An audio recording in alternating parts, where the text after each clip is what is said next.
This is St. Louis Cardinals baseball. Homestand comes to a close, but what a homestand it's already been with 7 consecutive Series 1 for the Cardinals. They're trying for a sweep today.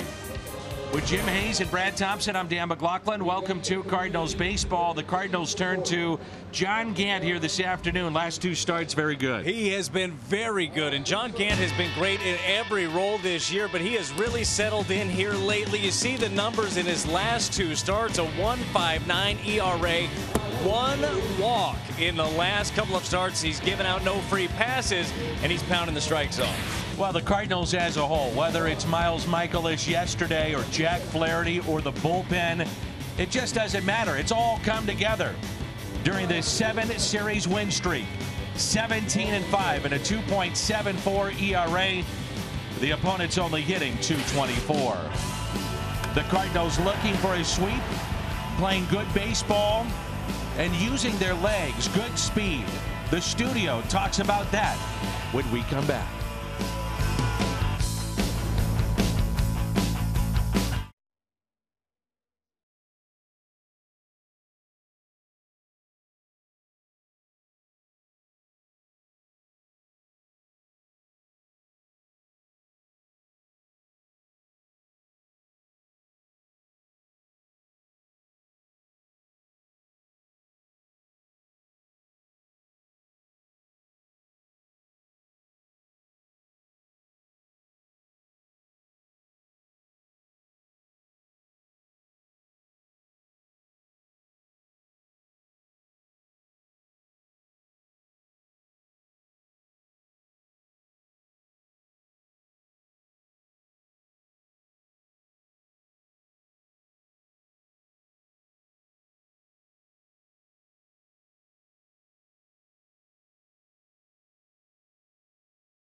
Budweiser. Wherever legendary MLB moments happen, Budweiser will be there. And by Chevrolet, the #1 selling brand in the St. Louis area. Find yours at your Mid-America Chevy dealer. A packed house. It's game number 3, day baseball. And the Cardinals looking for a sweep. The Milwaukee Brewers, the St. Louis Cardinals. Get your salsa ready. Baseball coming up.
In those frustrations, the Cardinals have taken advantage. They've been all smiles, winning the first 2 games, and in doing so, leapfrogging Milwaukee in the playoff race.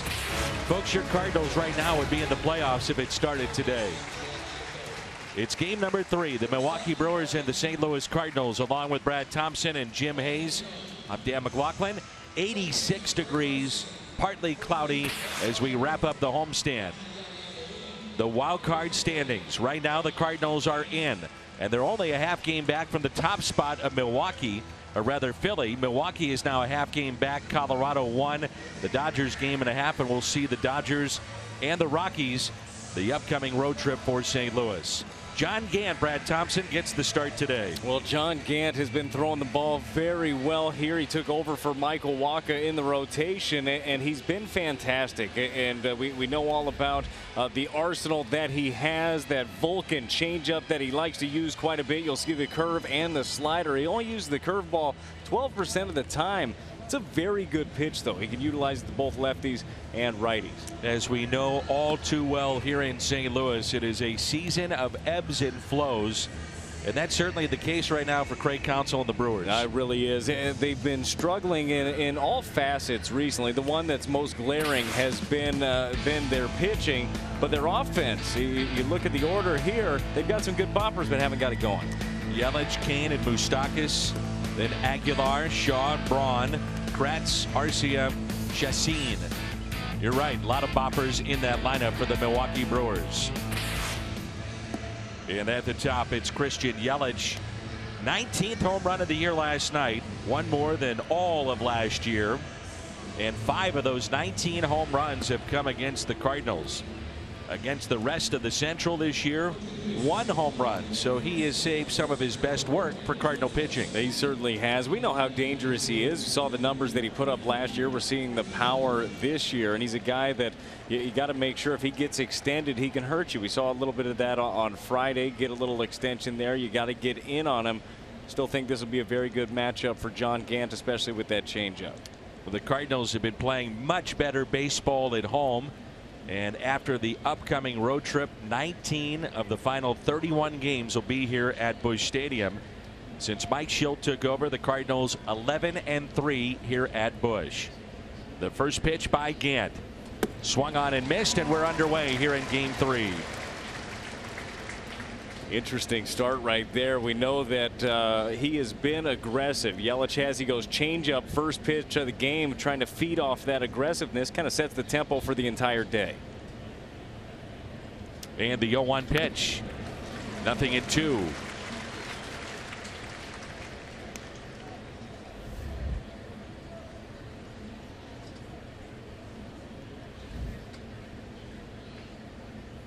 Outfield is straight away. And the 0-2 pitch to Yelich. Changeup. Just missed on the outside corner.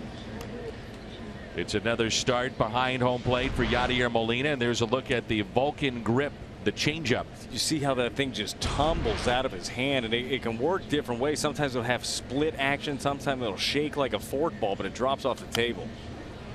Did you ever try one of those, the Vulcan grip? I tried everything. When I was first coming up, all I had was sinker slider. And when I started more, I had to evolve. I had to get a third pitch. I tried the Vulcan. I tried to throw a split, ultimately falling on a circle changeup.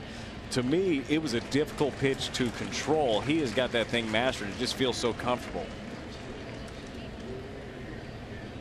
Here's a 1-2. Bounced in the dirt.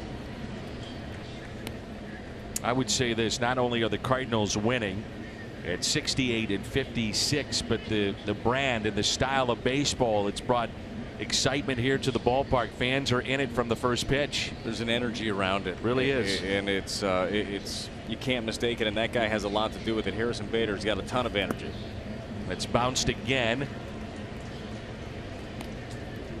Cardinals 17-5 since the 27th of July. Bader had a triple that brought in 2, a diving catch. Matt Carpenter went hitless last night. That's rare for him, as he saw his 35-game streak of reaching base snapped with an 0-for-4 performance. Here's a 3-2 pitch by Gant. Lifted in the air. Shallow left field, and it drops in for a base hit. Leadoff hit for Yelich.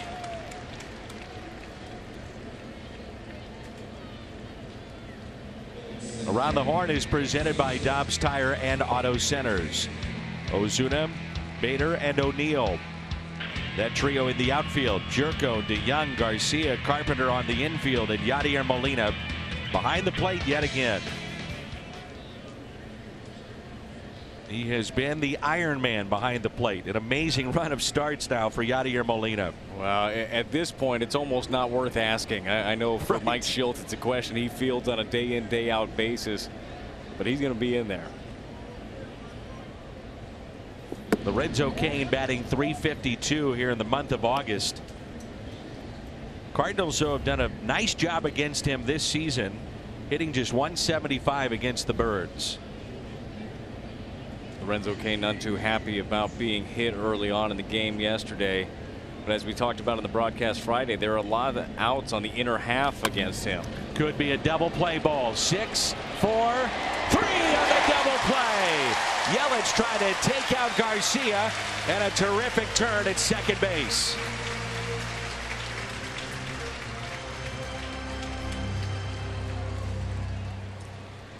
Well, this one here is on the inner half. Gets a ground ball right there that he wants. Nice turn by Garcia at second. You know Cain can run. Very nice all around right there. That's big after that leadoff walk through a lot of pitches. Get 2 outs. It's a great example of the slide rule here in 2018. A couple of years ago, Greg Garcia is in shallow left field, and you just can't do that anymore. So the turn, with your back to that runner, you're more comfortable with this turn. Yeah, still a very good turn. The game has changed so much. I mean, there was a fear factor, legitimate fear factor of that. Moustakas lifts it down the left field line, and foul. Colton Wong with the pickoff that hit him last night, and so not in the starting lineup here for game number 3. Yeah, Mike Schultz said he would be available in some sort of capacity today. Still trying to figure it out, but really a weird play. Miley ends up picking over there. Colton Wong obviously not expecting that, and it squared him up. Aguilar was gone on a trying to cover the bunt, and Colton Wong got hit pretty hard right there. 1 ball and 2 strikes on Moustakas. Outfield straight away and deep. The check swing. And it's 2-2.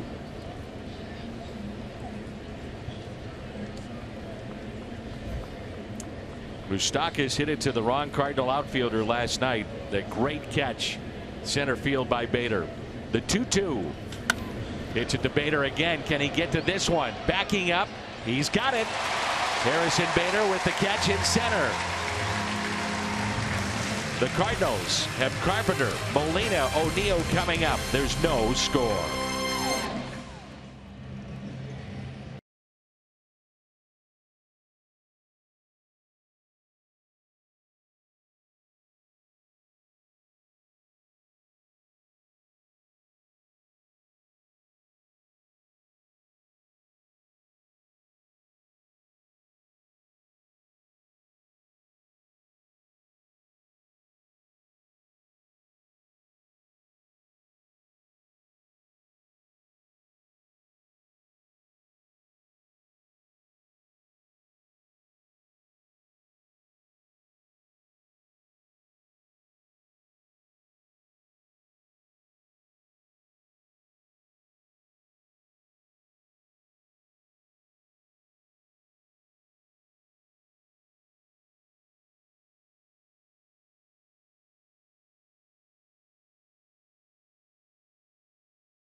And then we'll see Yadier Molina and Tyler O'Neill.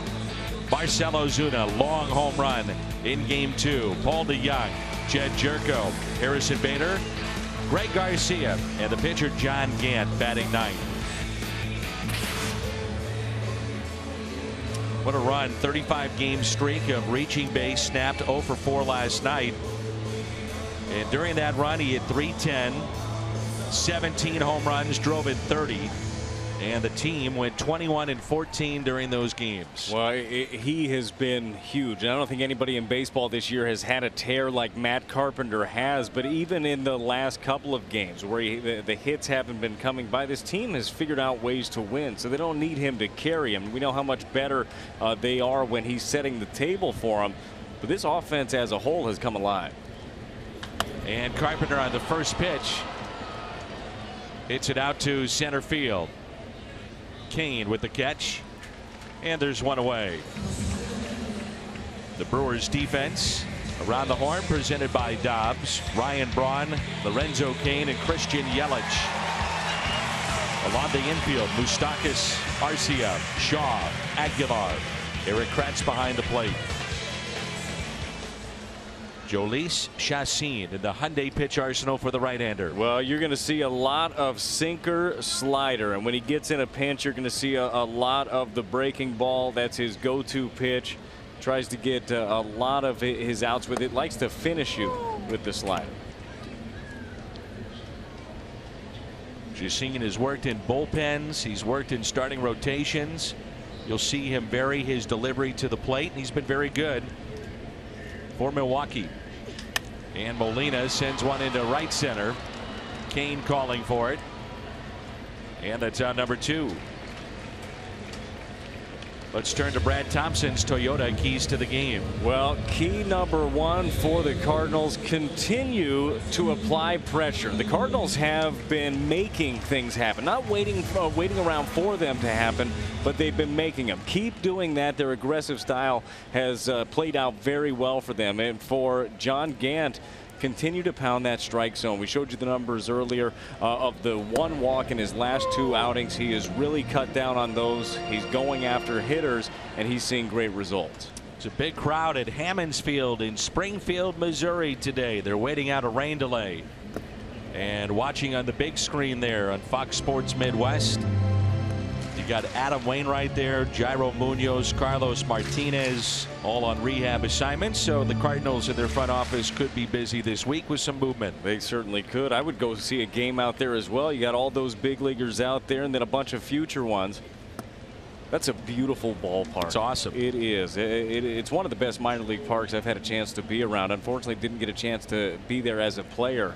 But the last couple of years, caravan stops, getting a chance to just check it out. It's a passionate fan base and a fun place to be. And the 1-2 fouled back. Tyler O'Neill with 3 home runs. He's driven in 10, and when he's got the chance to play here at home, that's when he's been really good. 385 the average here at Busch Stadium. Here's a 1-2. A breaking pitch. Chacin thought he had strike 3.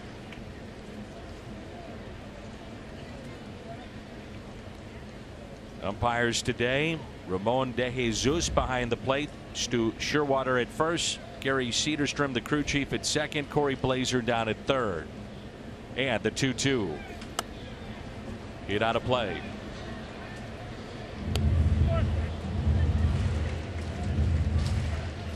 The Cardinals, it was kind of a time thing with Carlos Martinez. You know, if you could stretch him out, you wouldn't get him back till middle of September. So utilize that great arm, get him in the bullpen.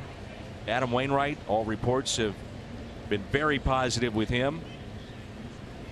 The 2-2 is hung but pulled foul. It's kind of hard to stretch out multiple starters. Also, Michael Wacha made his first rehab appearance yesterday for Palm Beach, and they're trying to bring him back as a starter, get him the innings. I don't know if you want a couple of those guys. I do know this: the Cardinals bullpen right now has been great. They've done a fantastic job with all these young guys. You add Carlos Martinez to that, you add an Adam Wainwright to that, watch out.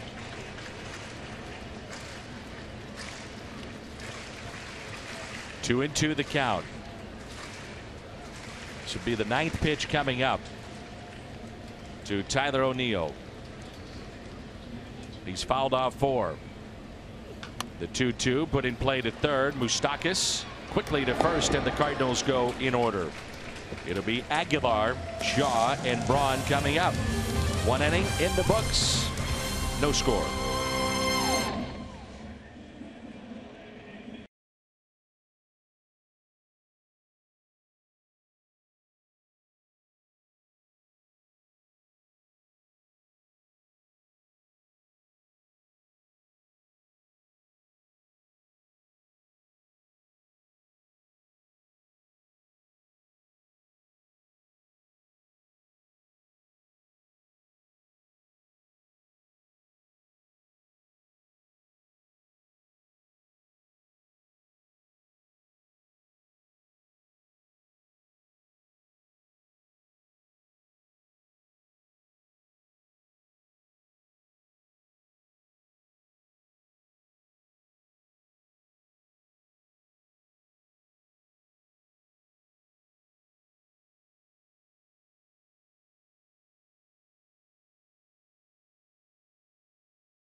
And Cardinal fans have seen Harrison Bader make spectacular play after spectacular play.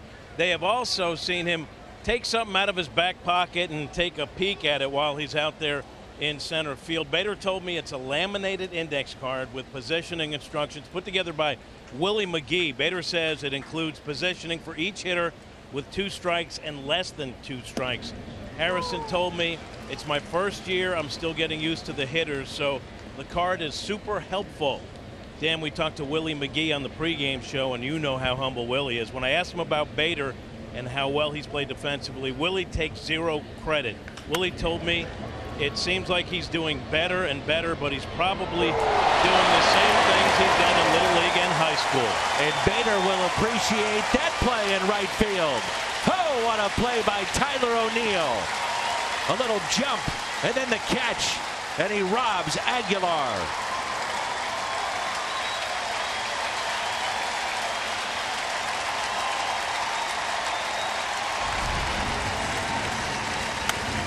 This ball is driven out here to right field, and he gets a great beat on that thing. It kept going, does a great job of knowing where he is on the track, and makes an outstanding catch. Look at that. Bunch of athletes out there. Ball was way behind him. Yes, it was. And Bader backing up the play. Nicely done in right field. So, Jimmy, I would hope that the right fielder today, Tyler O'Neill, had a card out for that one. That was a heck of a play. He has the card. All the young outfielders have the card. And Willie, again, is so humble. He will not take any credit. You know, Tyler O'Neill is a much better defensive player than I think Cardinal fans realize. And both O'Neill and Bader just rave about how Willie has helped them. And Willie's like, no, they were probably doing these things in high school, too. That's typical Willie. And even yesterday at the Hall of Fame ceremony, he gets one of the loudest ovations of any Cardinal or baseball Hall of Famer. Place was packed. And Vince Coleman told some great stories about Willie and mentoring him as he came up. That's out to center. And a base hit. You can hear the fans. Uh-oh, is he going to do it again? Drops in front of Harrison Bader.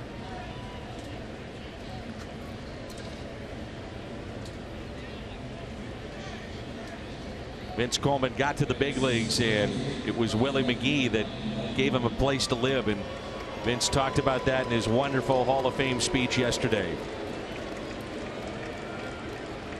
I do have that correct, right? It was Willie McGee that ended up getting hurt that allowed Vince to even get his call up. Isn't that correct? That's pretty cool. I mean, there was an opening there. Vince ran with it. I know the idea was, hey, you're going to be up here for a couple of days. He said, I'm staying. I'm not going back down. Here's Ryan Braun. Cubs turned 7 double plays in their game against Pittsburgh. Cardinals have already turned 1. And they won that game 1-0 on a Kyle Schwarber home run. Milwaukee, by the way, has out hit the Cardinals in this series 15-12, but they have not posted a win yet. Here's an 0-1 pitch to Ryan Braun.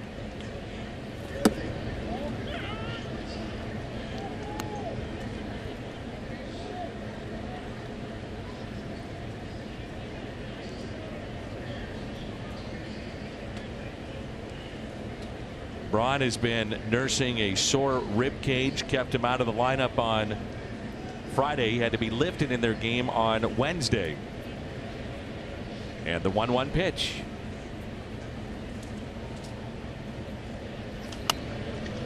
Into the seats and out of play. You mentioned the Brewers out hitting the Cardinals over the last couple. You know, that's one of the things that's been impressive to me about this run recently, where the Cardinals have rattled off 7 series wins in a row.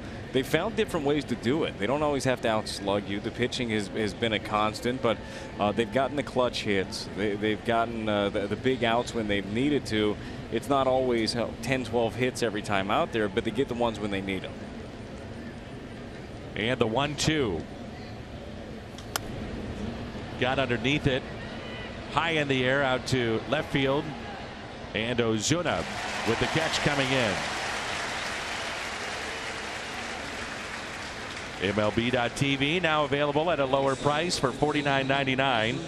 Watch every out-of-market regular season game live. Plus, get a free subscription to MLB at Bat Premium. Blackout and other restrictions apply.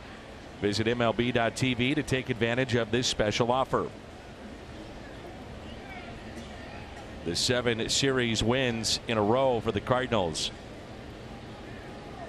They are playing some really good baseball. You see 17-5 in those seven series. Took a while to rattle off 7 before that. 2 outs and a runner at first. And a ball taken by Kratz. After the loss last night, from the Milwaukee perspective, first time since April 30th, the Brewers have not held a playoff spot, division or wild card. Well, you could feel it slipping away, I'm sure. I mean, things have not gone well recently for the Brewers. The pitching has been an issue. Like I said, the offense hasn't lived up. But you still had that. You still had the knowledge that you're a playoff team. It said so. It was in print. And now that's kind of slipped away. I know this team is hungry. I know they're trying to do all the things well. But as we know, we've seen with the Cardinals this year, sometimes things aren't going your way. And how do you get it fixed? Now, for the Cardinals, they made a lot of wholesale changes. I don't know exactly what the Brewers do. They've got a ton of talent over there, especially offensively, but it's been hard to put it together. Here's a 1-1 to Eric Kratz.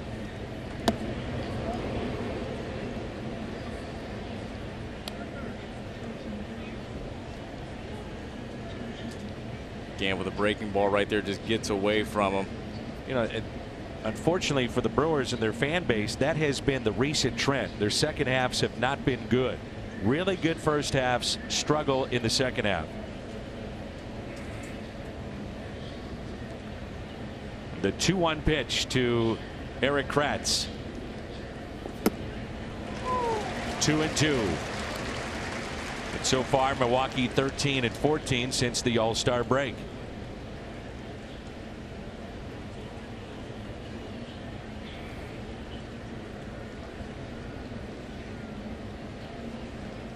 Cardinals have Ozuna, DeYoung, and Jerko coming up in the bottom of the second as Gant throws over.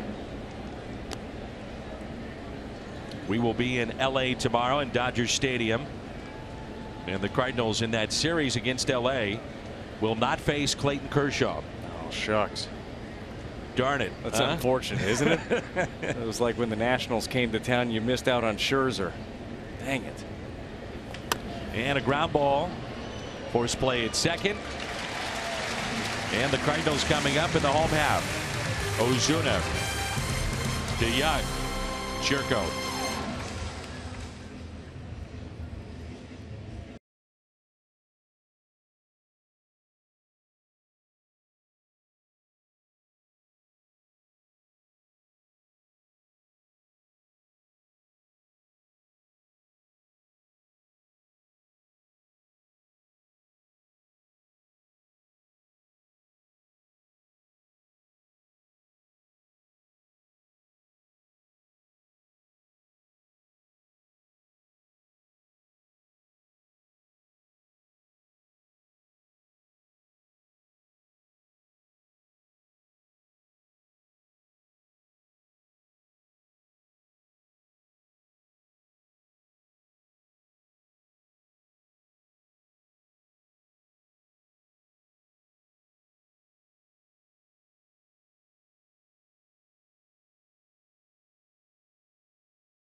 by AWS. A look at this monster home run hit by Marcell Ozuna into big back land. Wade Miley started him out with the changeup in that at bat.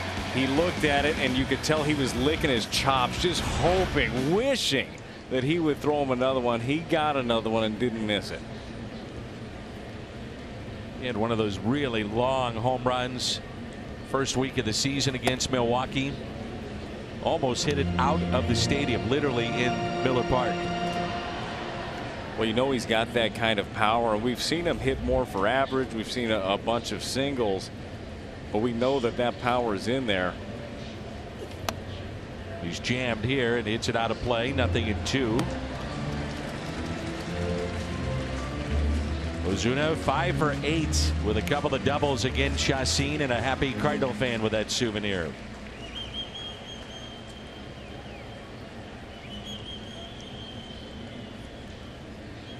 And the 0-2 pitch. Got him. First strikeout for Jhoulys Chacin. It brings in Paul DeJong, and he had a nice night in game 2 against Milwaukee. He really did. That was impressive right there against the shift, going the other way. Then he gets one up here, drives a double. Paul DeJong is getting it going. He's got the timing. He's doing damage, especially. It's not just average, but when he does something, he's hitting the ball in the gap. He's driving in runs. So 1 out and nobody on. Average at 242 for DeJong in limited time after being hit on the hand.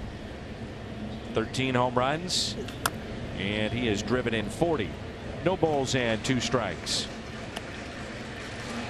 The matchup tomorrow night, a couple of lefties, Austin Gumber and Alex Wood.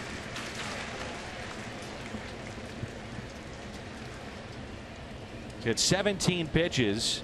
Chacin, and only 2 of those have been balls.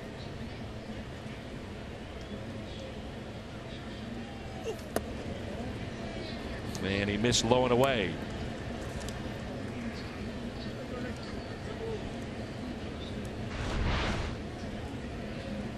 Chacin trying to put a little extra on it. Goes with the fallback. That looks good when you punch somebody out. It's a nice finish.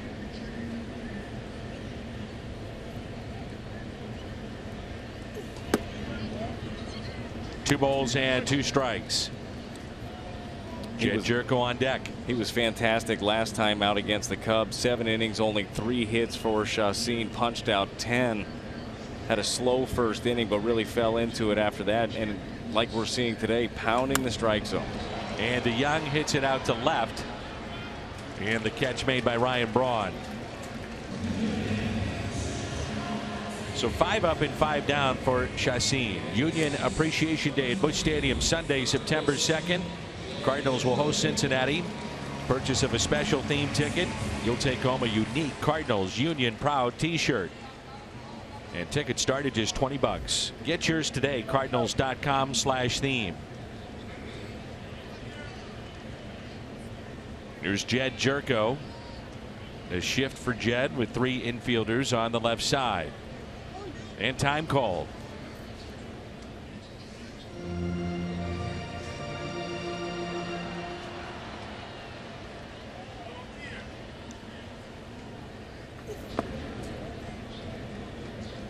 Chicago an early lead. That's in the top of the 4th against Pittsburgh, 1-0.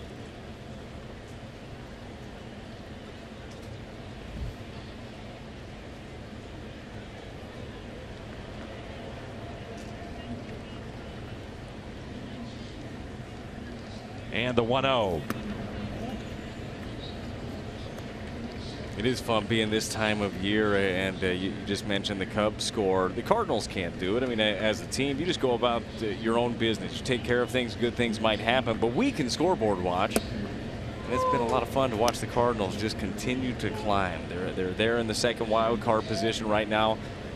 First place is 4 games back. It's a fun time of year. Here's a 2-1. Put in play against the shift. Base hit into center.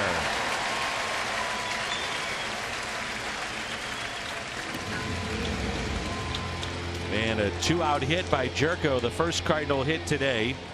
to extend the inning to Harrison Bader. Well, you see Jerko right here just get something up, and it is perfectly placed. They got the shift on, 3 fielders on that left side. Not much you're going to be able to do about that.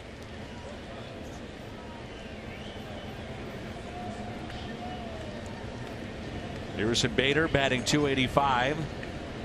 9 home runs, and he's driven in 25. Big gap in left center for Bader. Gets a fastball and a strike.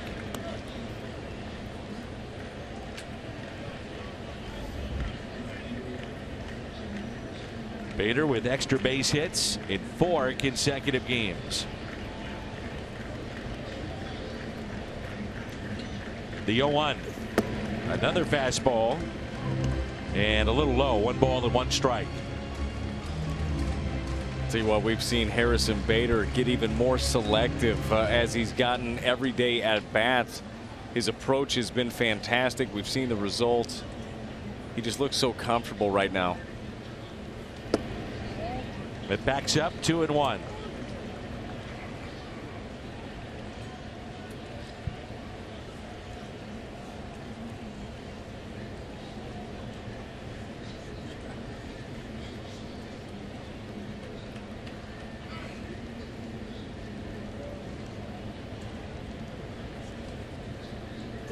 Three and 1. Greg Garcia on deck.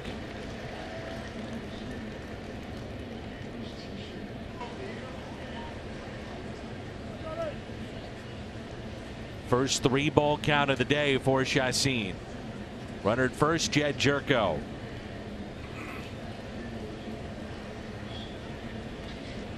The 3-1 to Bader.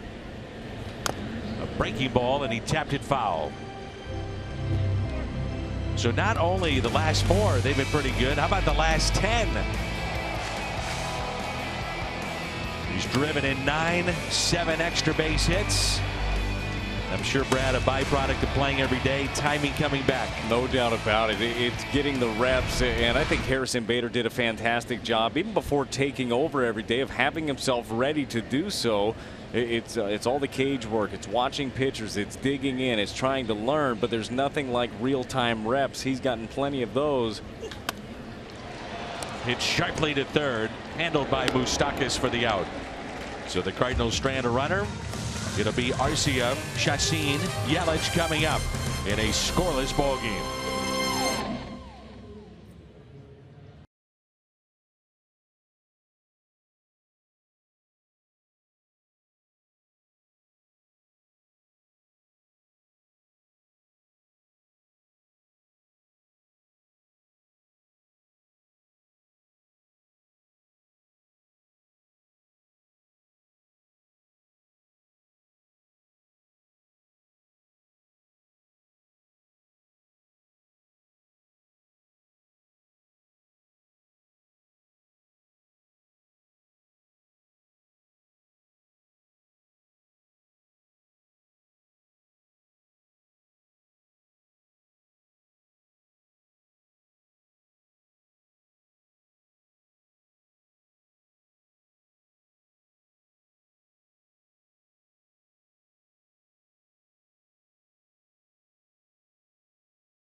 Hall of Fame yesterday. Fox Sports Midwest will bring you exclusive coverage tomorrow night. 7:30, brought to you by your Mid-America Chevy dealers. Tomorrow, 7:30, the Hall of Fame show on Fox Sports Midwest. Sensational day. Once again, I had the privilege and honor of emceeing that event. 5th class already now for the Cardinals Hall of Fame. And for folks that weren't there, we thought Vince Coleman's speech was going to be rather lengthy. It was, but man, was it good. Oh, sure. It was great. And Ray Lankford was fantastic as well. A lot of emotions, tears shed, and a base hit into center. Arcia will make the hard turn around first base, but he'll stop there with Bader rushing in. Baseball Hall of Famers there. The Cardinal Hall of Famers. The great Lou Brock in the middle. And Stephen Brackeen there on the left. That's Harry's son. And then honored before the game with their red jackets on. I'm sure a night and a day they'll never, ever forget. That is an impressive collection of men there. Willie McGee on hand as well. And it's so fun to see all of those guys, and it's great to see the turnout. And I mean, you were there in front of it all. People get to relive all of these memories. That's what I felt. Yeah, it's special, and getting a chance to talk to all these Cardinals Hall of Famers, it's truly special for them. Putting on that red jacket means the world. Chassin squaring to bunt, bunts it in the air, and a foul ball. Now, when you were playing, Tony La Russa would always want the former players to come back and visit, come in the clubhouse, open door policy. We'd love to have you here. And that was the case yesterday as the Hall of Famers made their way down into the clubhouse and a visit with Mike Schilt and the players, and maybe some advice as well. Well, it's a family, and family helps family. So you get a chance to talk to any of these guys. You see Bud Norris there talking to Ray Lankford, Yachty talking with Lou Brock. I mean, you can learn so much, and just being around those guys. Sometimes I think just having greatness around, it almost rubs off. It's like, oh man, all right. I've got Paul DeYoung getting a chance to talk to all these guys. When you're playing Major League Baseball, when you're in that clubhouse, you know that you're at the pinnacle. You're the top of the top. You are great until the greatest walks in. And when you have those guys have that presence around, we always felt that when Stan would come in, when Red would be around the clubhouse, Ozzie, I mean, all of these guys, it's next level greatness. And how could you not, as a player, you know, want to pick their brain and feel comfortable enough to approach them and ask them about the game? You know what? That's one of the greatest things about it. It seems like every single Cardinal great that I've ever been around, everybody's so responsive to that. Everybody wants that. They want to give that knowledge out. And as a young player or a veteran player, look, anybody, seek it out. Go ask questions. Don't ever feel like you're putting somebody out, because they're, like I said, it's family. They're there to help out as well, and it's knowledge that you won't get anywhere else. Mike Schilt made a point to come over to the luncheon. He did find a suit coat. He was worried about that. What good? So he found a suit coat and made his way over. And I talked to Mike in his office today about it. He said, why wouldn't I? He said it was just a great collection of talent. As the runner goes, throw by Molina, and it's offline, and a stolen base for Arcia.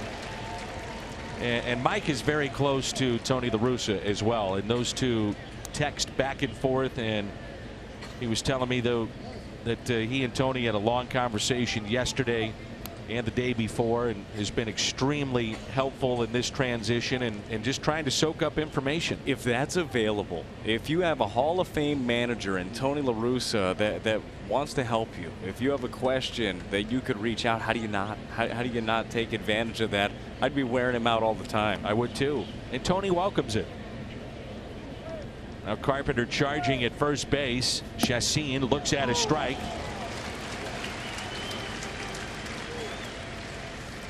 He spun away from home plate.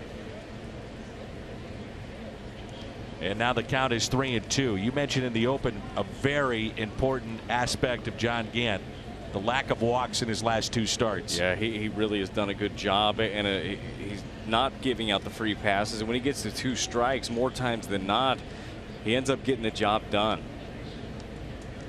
And the 3-2 pitch. Hit to the right side. Carpenter has to get back to the bag at first, and Chassin does his job. Very productive at bat.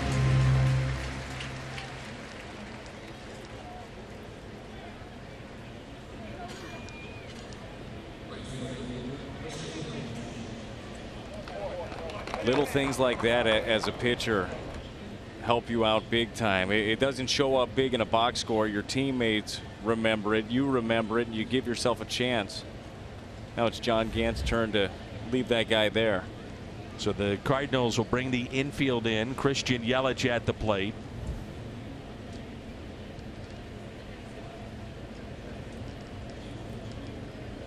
With one out and that runner at third base. We were talking about this the other night. Across the board, it seems like in Major League Baseball, managers are deciding to bring their infielders in early in games. Treating everything like it's late, which is kind of a funny thing too, because we've seen the power in baseball go up. Like, no lead is safe. But if you feel like you're in a position where you can cut down or run, whether it be early or late, you might as well go for it. Here's an 0-1 pitch now to Yelich. It's nice that Vince Coleman singled out so many people along the way here in St. Louis, and that included our outstanding colleague Rick Horton, who's on the pre and post game shows this weekend. Ricky, the one that introduced Vince to golf, and Vince has got the bug and then some, and he's got him hooked, huh? Yeah, he's a heck of a golfer, but he talked about Ricky being his best teammate, one of the best he ever had. And we know that's the case here on the television side. Great teammate that we have. No doubt. We're seeing John Gant attack Yelich totally differently. You see him tie him up with 95 right here. Remember, to start the game, Yelich saw 3 straight changeups in this at bat. He's already seen the slider in, the fastball in. If he wants to go away now, he's got him set up pretty well for it. 1 ball and 2 strikes. And the next by Gant to Yelich. Went in 2-2. Picked up a base hit, a little bloop to left field to start the game. His first ever hit against Gant. He's 1 for 7.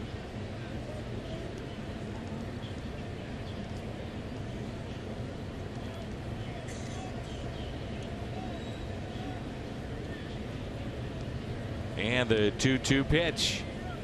Ground ball at the infield end. Garcia looks back, the runner, and a big out early on in this game.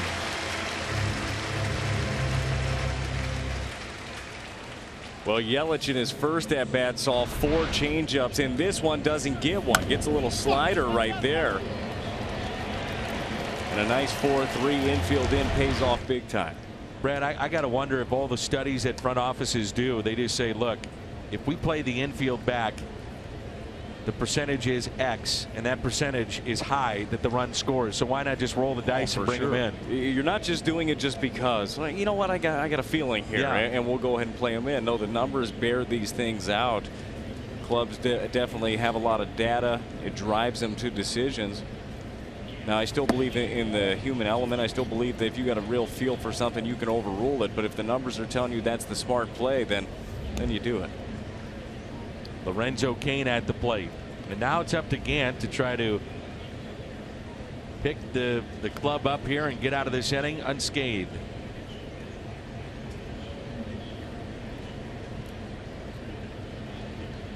Here's the 1-0 pitch to Lorenzo Cain, who grounded into a double play first time up. Just a final thought, though, on the Cardinals Hall of Fame ceremony yesterday. Again, it'll air tomorrow at 7:30 on Fox Midwest. Take the time, watch it. I mean, if you're a Cardinal fan, and you put it very, very well, it's a trip down memory lane. The emotions that come back in watching and listening to Vince Coleman and Ray Lankford, just tremendous. And the 1-1 pitch.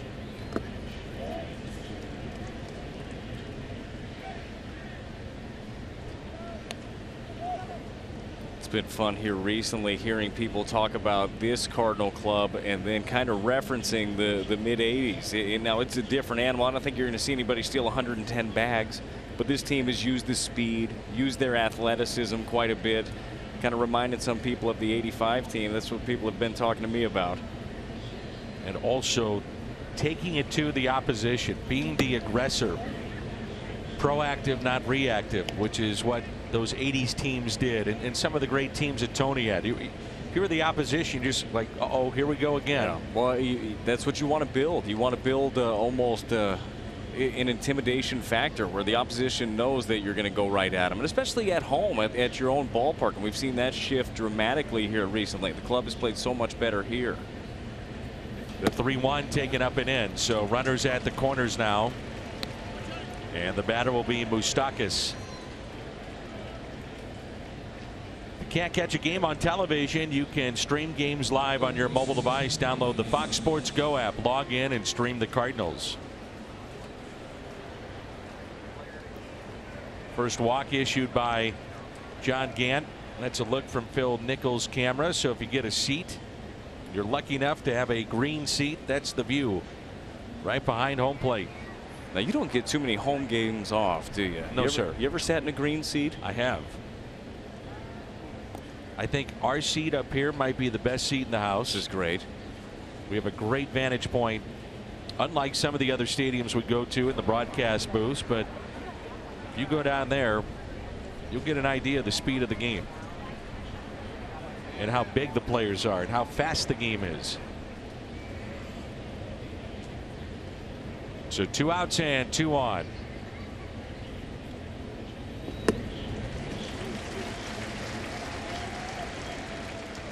I think in any sport you can kind of say that you get a real appreciation for something and how good somebody is when you see it up close. Like when you see that, when you see the Vulcan changeup coming right out of somebody's hand, you're sitting behind the plate, you see it drop off the table and disappear. It's different. Here's an 0-1 pitch. Gant to Moustakas, runner goes, and that'll be a stolen base for Kane. Real good changeup there, 0-2. So 2 stolen bases here in this inning. One by Arcia, the other by Lorenzo Cain. Well, you'd like to be able to limit the stolen bases and make sure they don't get the easy ones. But the big thing right here is executing a pitch. Just make sure that doesn't hurt you, because all of a sudden now that base hit is 2 runs.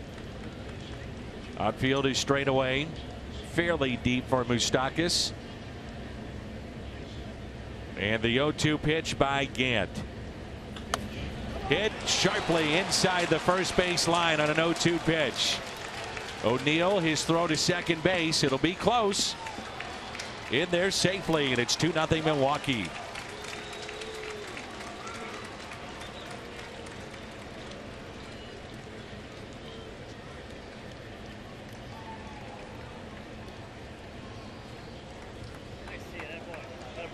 Well, on an 0-2 pitch here, you know that Gant is trying to go off the plate down. This thing just cuts a little bit, ends up catching way more of the plate than you want. Moustakas, I know he's going to be defensive there with 2 strikes. Thing just leaked over the heart of the plate and ends up hurting big time. So we talk about the aggressiveness of the Cardinals, also the aggressiveness of the Brewers here in this inning. 2 outs and a runner at second and a strike to Jesus Aguilar. Cardinals did make an announcement about the rotation. Daniel Ponce de Leon will go Tuesday night, and he'll replace Luke Weaver in the rotation. Weaver goes to the pen. The 0-1. So Daniel now part of that starting rotation, at least for the time being.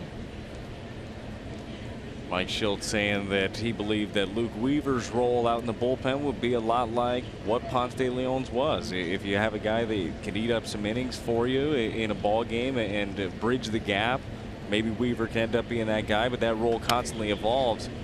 You never know, he could find himself in some tight spots late in ball games. So Milwaukee with a couple of stolen bases here in this inning. They're now up to 95, third in baseball.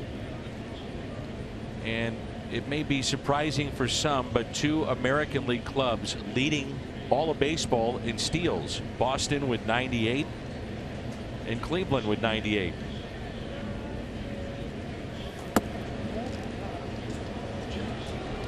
That's 2 strikes on Aguilar that were called balls. And Gant saying, wait a minute, that's right down the middle. The slider earlier, okay, maybe, but it was still a strike. That one's not even close right there. You see this one fastball, 94 outer half, not too low. It's big though. You've already given up 2 runs here. You're a little frustrated on 2 pitches that you should have gotten. You've got a big hitter up, drove a ball the right side the other way. You still have to be able to adjust here and make a pitch. 26th pitch of the inning coming up. The 2-2 to Aguilar. Yeah, I think you can understand why Gant was frustrated. Once, okay. Second time, right down the middle with a fastball. Sometimes with an off-speed pitch, you can even fool the umpire. Yeah. And they're thinking along with you. They're trying to, I mean, they know how you're going to attack for the most part, but sometimes you sneak up on them. Shouldn't happen with a fastball, and that wasn't one of the egregious Yachty set up way inside. You throw a fastball outside. Moved his glove about 3 inches. And the 2-2 pitch taken high. Aguilar with 58 2-strike hits, 3rd most in baseball. Gant has been good in this spot. Once he gets 2 strikes on a hitter, they're only batting 122.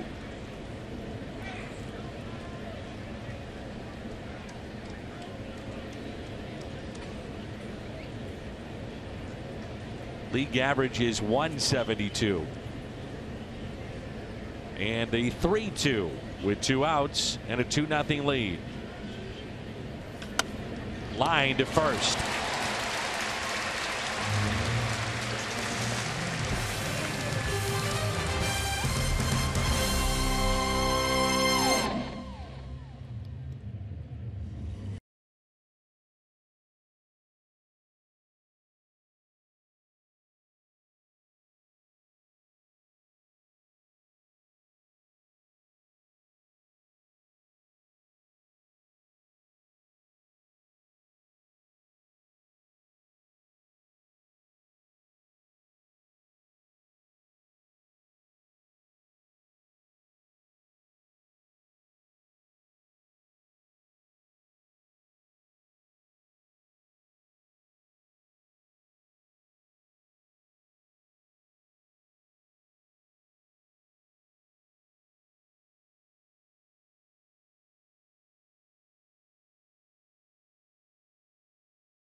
Produced or retransmitted in any form, and the accounts and descriptions of this game may not be disseminated without the express written consent of the Cardinals. Boy, I give John Gant a lot of credit. Frustrated at that last at bat with Aguilar, and this is his reaction walking off the mound. There was none. No, it's perfect. He's already, I'm sure, a little frustrated. Gives up the 0-2 double down the line to Moustakas. Then after that, you throw 2 strikes. I mean, I'm not even talking borderline strikes. Strikes that are called balls. And he comes off the field. He realized there's a lot of game left to play. It also helps when you have a catcher like Yadier Molina, who is going to do a lot of your bidding for you. You don't have to get in there. And when this happens early on and there's a lot of baseball left, you don't want to have that bad blood between the umpire and the pitcher. And that's hit out to right field and a base hit for Greg Garcia.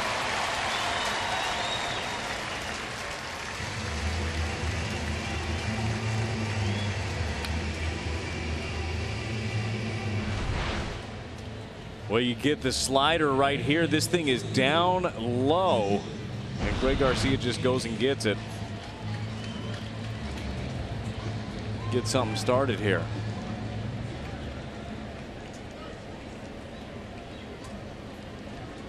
So now John Gant at the plate. hit a home run in his last start. Squares to bunt and bunts it to Aguilar. Beautifully done.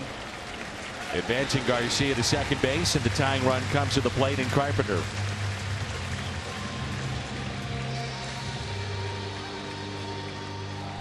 Carpenter fly to center, and he's due. It's hard to say that when a guy's got 33 home runs, but the way he was going, he's just in a little bit of a rut over his last 17. What a year it's been for Carpenter. It really has. You talk about a roller coaster. It started off as slow as it possibly could, but I don't know if you could get much hotter than he had been over the last couple of months. And you know it's going to get going again. The on-base streak snapped yesterday. Do you expect another one to start right here? Even when he doesn't get hits, he walks, finds a way to get on. So one out and a runner at second base. And the first pitch is strike. I did also see a picture he posted this morning of 3 breakfast tacos with you know what on top. Had the salsa, had it going, so he's got the power. He had a Twitter poll this morning apparently about what he should have for breakfast, and you know the salsa was included. So just what should I have, and where do I Tacos put one. where do I put the salsa? The 0-1 and a strike, nothing at 2. That's a really nice pitch right there by Chacin. Slider starts out off the plate away and just comes right back in the back door. If you're Carpenter, you can't do too much with that. You just got to be able to protect against it and wait for him to make a mistake here. Tying run at the plate. We're in the bottom of the third. 2-0 our score. Garcia running, and the pitch is hit to the right side. And the ground out. Interesting to start the runner there.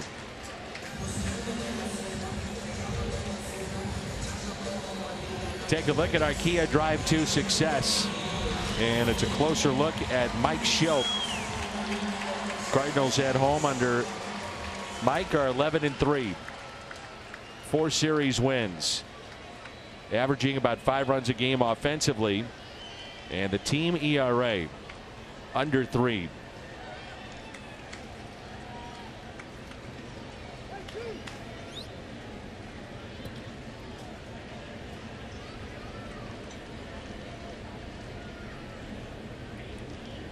Here's Yadier Molina. John Mozeliak, the president of baseball operations. We did a function today here at the ballpark and talked about Yadi and all these starts. And he said, look, do we think that the offense might take a step back? And he said, not a lot, but just a little bit because he's playing so much. He said, sure, that may happen. He said, it hasn't, but it might. He said, but we keep him in there because of what he means behind the plate. And he takes great pride in playing every day. So he grounds out to short. Mo pleased with the turnaround, and it's 2-0 Milwaukee.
that can shake me. He also said, I don't consider it a slap in the face. Dan, Weaver says he just discovered a mechanical flaw in his delivery and had his best bullpen of the season this week.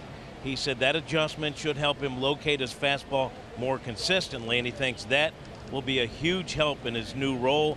He says he looks at this as just another way to contribute, Dan. All right, Jimmy, here's Travis Shaw. Jim, I do have a question for you. You have done thousands of features on Fox Sports Midwest, whether it be hockey or here with the Cardinals. And the other day you had an extended interview with Matt Carpenter and Salsa. But on a serious note, you have sold a lot of shirts with Matt, and a lot of those proceeds will go to Cardinal Glennon.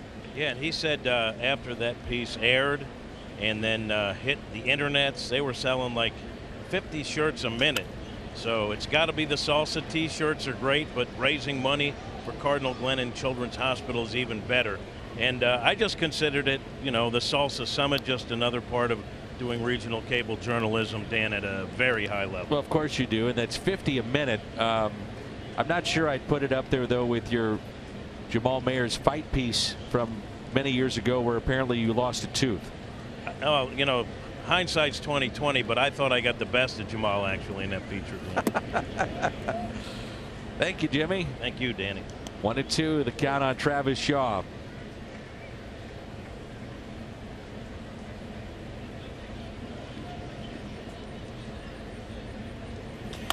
And Shaw pops it up left side. By the way, I was hosting that night. It was in Columbus. As you know, Brad, I used to do blues hockey for over a decade. And I had not seen that piece with Jim Hayes. And so I threw to the piece and said, well, Jim has a closer look at fighting in the NHL.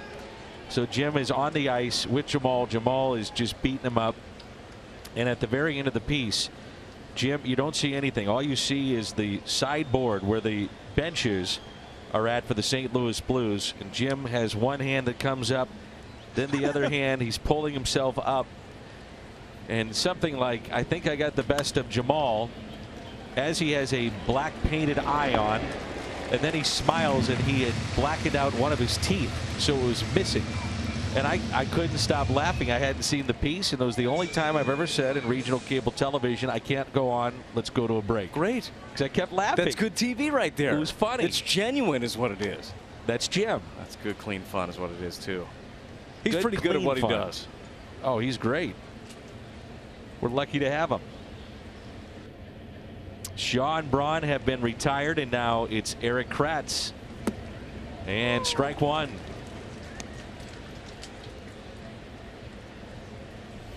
Gant would love a quick inning. He had 28 pitches last inning, and thus far just 7.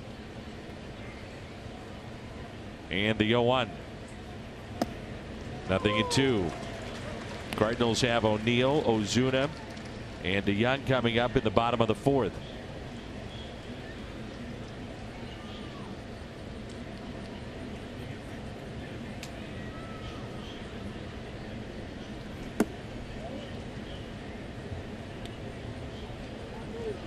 Mike Schild is quick to credit the players. Anytime you ask him about the turnaround, he says those are the guys doing it. The players, he said, then the coaches. Extra work being put in, all the work being put in.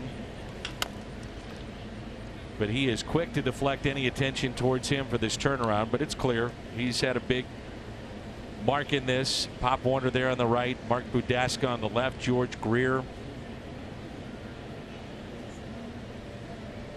Collective effort.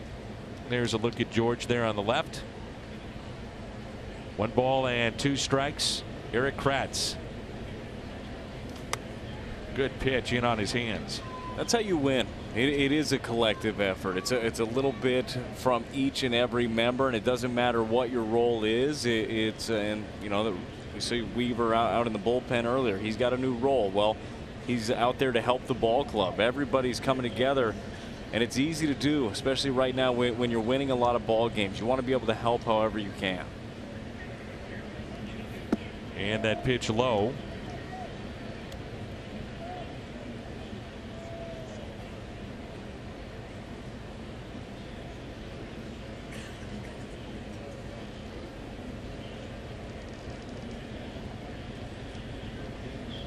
And the 2-2 pitch.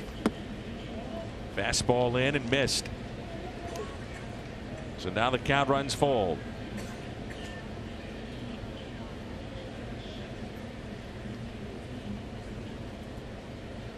Gant has been very good in these spots all year. Been great with 2 strikes. Great not giving out the free passes. And it's hit up the middle and a base hit.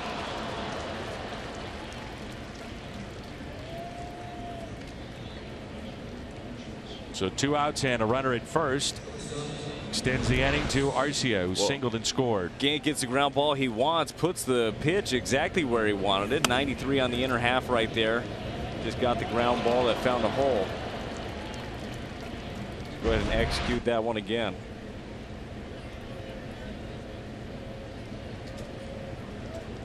So 2 outs, runner at first. Orlando Arcia, 8th place batter in the lineup for Milwaukee.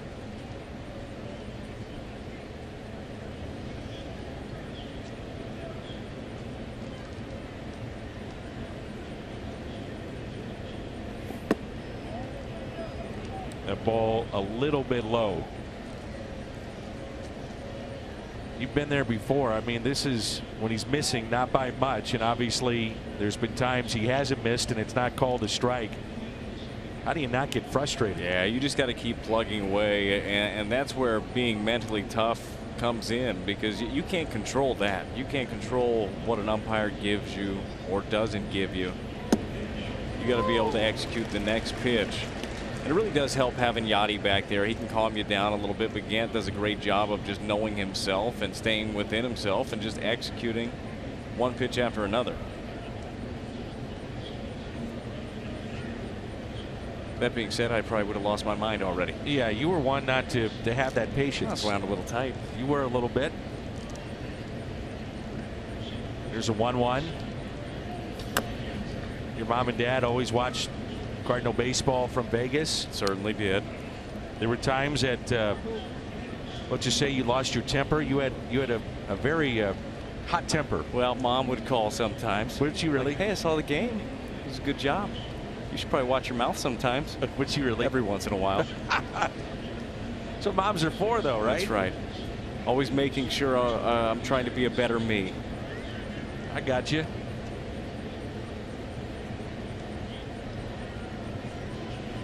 Here's a 1-2 pitch to Arcia instead of check on the runner. Kratz at first.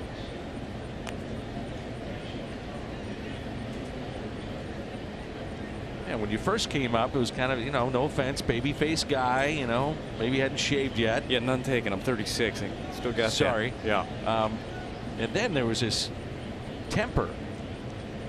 I mean, you just let it rip. Yeah. I don't know. I got to be honest. I kind of miss it. I kind of miss having that. There's not too many things in my life now that can get me that fired up. Here's a swing and a miss. I miss it too. Do something during innings. Get Sounds back. good.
season. 385. We mentioned the very good average before, but 3 home runs. He's driven in 10 and a high OPS. Well, you know, when Dexter Fowler's injury took him out of the lineup, it was going to be Tyler O'Neill that was going to be out in right field every day. He ends up getting hurt, and Jose Martinez kept tearing it up. But you got to figure out a way to get Tyler O'Neill in there. You got to find out what you have. We've seen monster power numbers he's put up in the minor leagues. Saw the great home numbers there. He's got speed, athleticism. Saw the play early in the game out in right field. He's got the whole package. It's all about getting reps again. That was your half inning. It was okay. Did I sound calm when I came back? Yeah, you did. You're very much I was able to put it together. I do have a couple of apologies to write out after this. I used to crack up. Sorry. You know it's bad when you leave maybe a visiting clubhouse and you just have to leave a blank check because you're not sure how much that should cost. How much is drywall? Is drywall expensive? Yeah, drywall. Few bats maybe. Happens. Yeah, maybe a fan, a TV. Then you're able to let it go. Let it go. It's all over.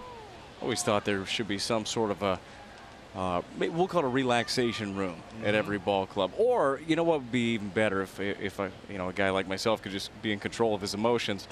But the room sounds like a little bit more fun. See, I think you give, and we've seen this before, and we're not joking about this. We've seen like a padded pole. Yeah. Behind the cameras and away from the fans, and guys would take their bat and just go pound that padded pole to get the frustration out. It's almost it's enabling, but not. We're not saying do it. We're just saying if you are going to do it, this would be your spot. Actually, in Milwaukee, they've got a little room right off. Yeah, and they've got a heavy punching bag in there and some padded walls. Yeah. That was one of my favorite rooms. I bet it was. Depending on whom I'm working with in a certain night, I feel the same way. We'd probably get one in here. There's plenty of real estate. At least a heavy bag. I'm kidding. I have the luxury of working with 5 great analysts. You got your hands full up here. Some more than others. That happens. Why are you staring at me? List. Yeah. 2-2 the count on Tyler O'Neill.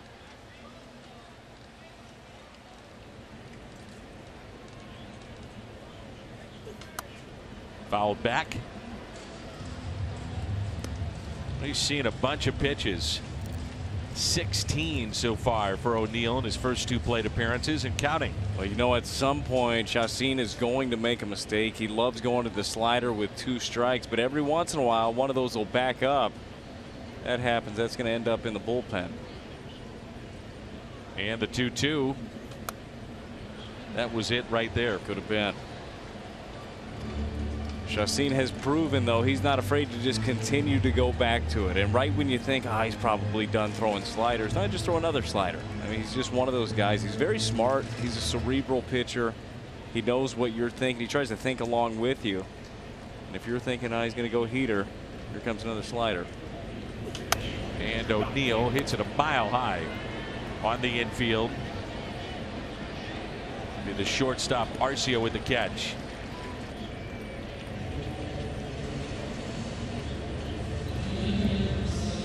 Well, Chacin against St. Louis, but as we talked about at the beginning of the telecast, really a different pitcher lately for Milwaukee, but in his career 0-7 and a high ERA. I got a feeling he knows those numbers. Oh, yeah. He knows them quite well. He's looking to right those. But with the Cardinals, especially the way they've been playing recently, you find yourself in a 2-0 hole in the 4th inning. So what? Who cares? Like you've been able to dig out of holes in the last couple of months. Nothing's over for this ball club. You never get that feeling like they're out of it. Hot shot, Arcia to his left. What a play. It's why he stayed in the big leagues as long as he did. Now, the offense, it's been a struggle this year, but this young man can pick it. Yeah, he really can. Moves to his left really well, catches that on a middle hop, and then very strong throw. I'm not sure if that happens with their other defensive alignment. I'm not sure Scope gets to that ball. He's a second baseman by trade. Very nice play. There's Paul DeYoung, who popped out to third. Cardinals have been out hit 5-2 in this game. A single by Jerko and a single by Garcia. That has been it.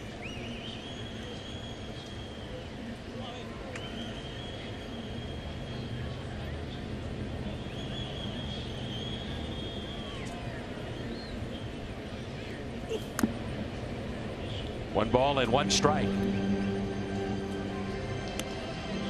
Chavez Ravine, Dodger Stadium tomorrow night.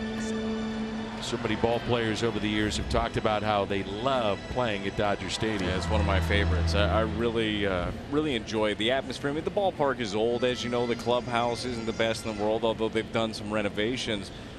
But it's got a neat feel around it. And there are just some ballparks that you kind of feel the history when you're out there, and that is one of them. It should be a very, very good series. What's on tap, presented by Budweiser. All night games.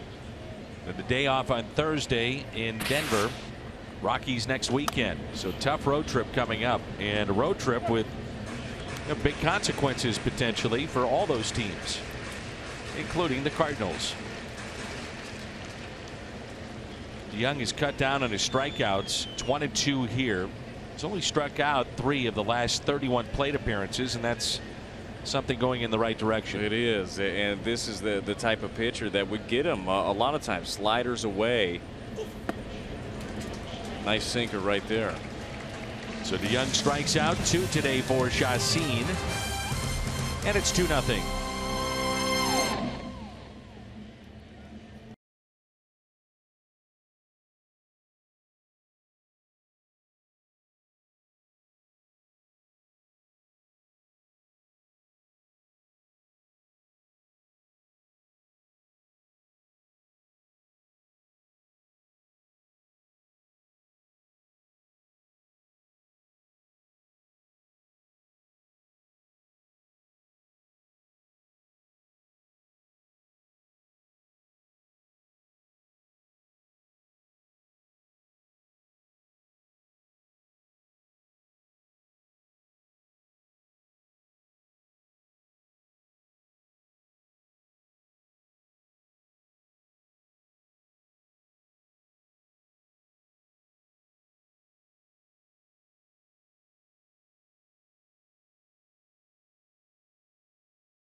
Take home their very own Cardinals Bear, presented by Build-A-Bear Workshop. Tickets at cardinals.com/promotions. Colton Wong not in the lineup today. More on that. We check in with Jim. Yeah, Mike Schultz said Wong's elbow contusion was not the kind of thing that would put him on the DL, and that Colton could come off the bench in some capacity today. I talked with Colton just before game time. He was going to take some swings in the cage. He was wearing a protective guard on the elbow, and he was hopeful that he might be able to pinch hit today. Danny was going to test it out, but that's pretty good news about Colton. Yeah, and if he doesn't play today, big series coming up.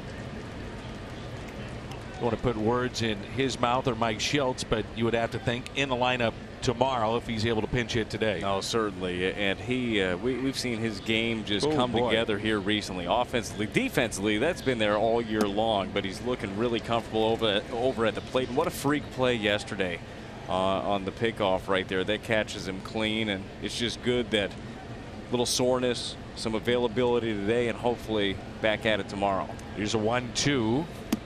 He made just one of the more dazzling plays you'll ever see a second baseman make in game one. It was ridiculous. Slow chopper coming in, his body, all his momentum is taking him the other way, and he makes a little underhand flip.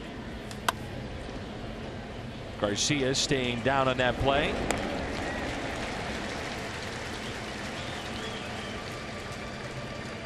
On the run, teaming up with the Cardinals to bring fans $6 tickets. Cardinals host the Pirates August 28th through the 30th. And get your $6 on the run tickets now at cardinals.com/6. We're in the 5th inning along with Brad Thompson and Jim Hayes. I'm Dan McLaughlin. Delightful afternoon here in St. Louis. Christian Yelich 1 for 2. A bloop single to left field and also grounded out to second. And there's ball 1.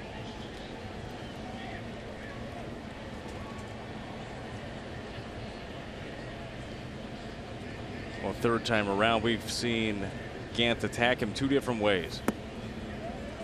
First at bat, lots of changeups, all 4 of them. Second at bat, stayed hard in on him, ended up getting the ground ball with a runner over at third, big out. He stayed hard against him so far. Pirates have come back with a run. They've tied it up against Chicago 1-1 in the top of the 7th. The 2-0 pitch to Yelich. Popped up. 2-1.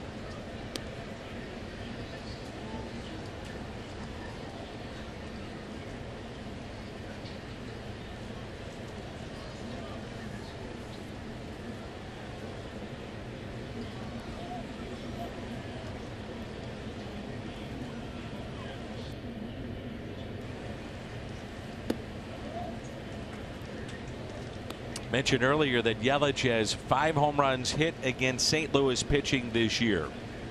Most of any individual against the Cardinals, along with Javi Baez of the Chicago Cubs. Both with 5. 3-1 pitch. And just a bit high, and he walked him. Cardinals with some activity now in their bullpen. That's Brett Cecil, the lefty, throwing for St. Louis. And the Brewers have been making Gant work. Umpire early on making Gant work.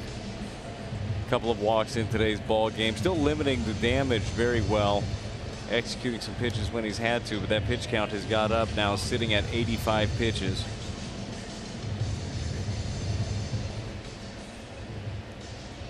Time to find an ATM? Again? We understand. Great Southern Bank. We're fans too. Well, you got to think that the lefty right now, Brett Cecil, could be getting loose for Moustakas, most certainly Travis Shaw. No, absolutely, and you're hoping here. You got 1 out in the inning. You've already had Lorenzo Cain, got him to ground into a double play in the first inning. And you get that again. He got a fastball in on him. Cain has been pitched hard in. He got hit by Michaelis yesterday. Wasn't very happy about it. But there are a lot of outs in there against him. If you want to get a ball on the ground, that's where you got to put it. So the double play off of Cain's bat back in the first. He's walked, scored a run, stole a base. First pitch to him. Ground ball left side. Tough play for DeYoung, and they won't get anybody. Couldn't get it out of the glove. The speed of Yelich may have beaten it out anyway. And now runners at first and second with 1 out. Yeah, Yelich runs so well. That was going to be very difficult right off the bat. And even if he makes the throw all the way across the diamond, you know that Cain is cruising. DeYoung does a good job getting to this. And just that quick little double clutch doesn't allow him to get it out in time.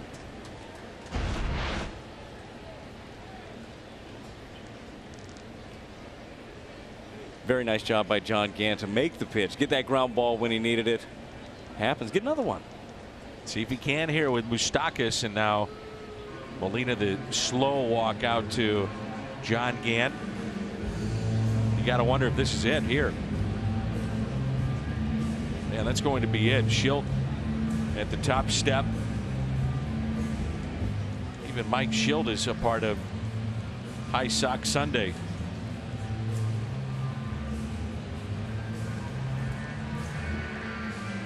So that'll be it. Cardinals will go to their bullpen, and the lefty coming up. Moustakas against Cecil with 2 runners on when we come back.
One, 2, 3 inning, back in the big leagues the other night.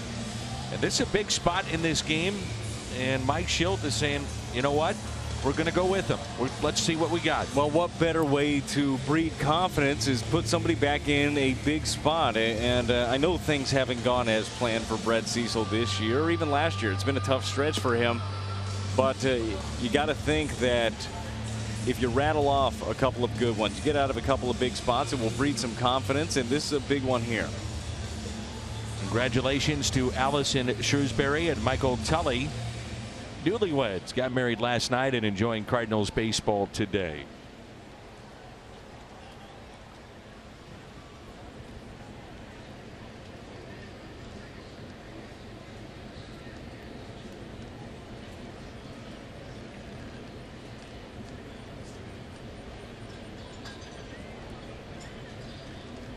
So Mike Moustakas, runners at first and second. Brad, when you evaluate guys coming out of the pen, in particular a lefty like Brett Cecil, what are you looking for? Well, you'd like to see him that good tight breaking ball, and when he is right, his curveball is nasty. He throws it pretty hard and it falls off the table. What you want to see is consistency with it, being able to double up, throw it for a strike, throw it for chase. Saw a very good one there, bottom of the zone, doesn't get the call. But that's that action that you want to see from him, and you want to be able to see it again. A lot of times this year early on, and we know that he's battled his injuries, but you'd see a good one, and then you see another one kind of pop out of his hand and back up, and that's where he gets himself into trouble. Here's a 1-0 pitch to Moustakas. Shift on the right side of the infield. And a fastball that misses, 2-0.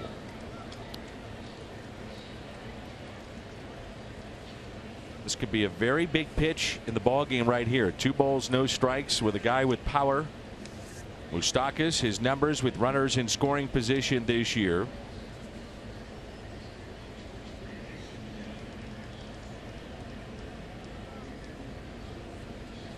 And the 2-0.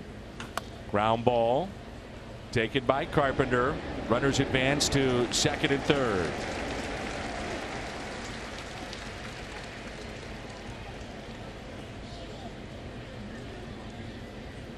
Jesus Aguilar. So intentional pass of Aguilar, and they'll load him up for Travis Shaw. I would think if I'm Brett Cecil, I'm saying, you know what, my managers give me a lot of confidence here because I've been not great around the strike zone at times. But he's seeing something in me, and I want to come through in this spot. Base is loaded now. Yeah, you got to be pumped up about this spot, getting the call in this game, in this moment, because we've seen it all year with a lot of different guys. When opportunities arise and they take advantage of it, the role changes. Absolutely. And that's what they want. They want Cecil to grow into that spot this year where they can put him in these tight spots. These two have seen each other a bunch in the American League. Shaw with Boston and Cecil with Toronto. A little bit last year. Shaw hitting just .219 this season against left-handed pitching.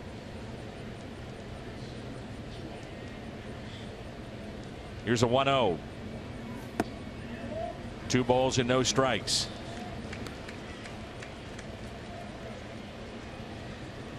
I also think it's a gutsy move by Mike Schilt to say let's load him up, and you can understand why. You don't want Aguilar to face him, but bases loaded, little margin for error for Brett Cecil. And once again, just showing the confidence. Here you go. This is yours. I'm going to give you the most advantageous matchup I could find. It's popped up. Carpenter over, playable. He's got it. And Brett Cecil strands the bases loaded. Nice play by Carpenter with his back to the infield. And it's 2-0 Milwaukee.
With the Blues cap on and the Cardinal Blues shirt.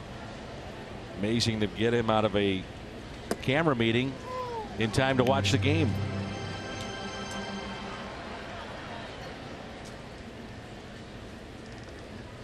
Here's Jed Jerko.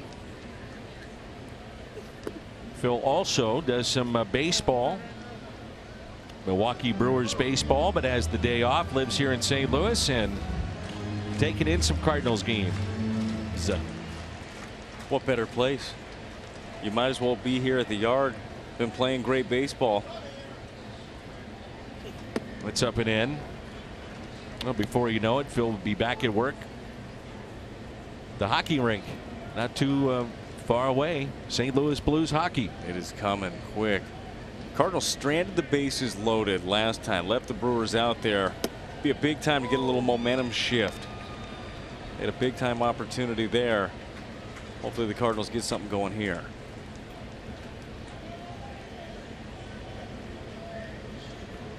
Two and two the count on Jed Jerko. Hits it out of play. That was a big moment in this game for Cecil to come in and shut the door. It was huge. It was huge. And I feel like in any outing, you have an opportunity to grow from it. Either it's confidence or working on different pitches. And I'd have to think he got a little confidence there. Fell behind a couple of batters. That's something he's obviously not going to want to try to do. But you get out of it, and you get more and more opportunities. And Jerko pops it up on the infield to Aguilar for the out.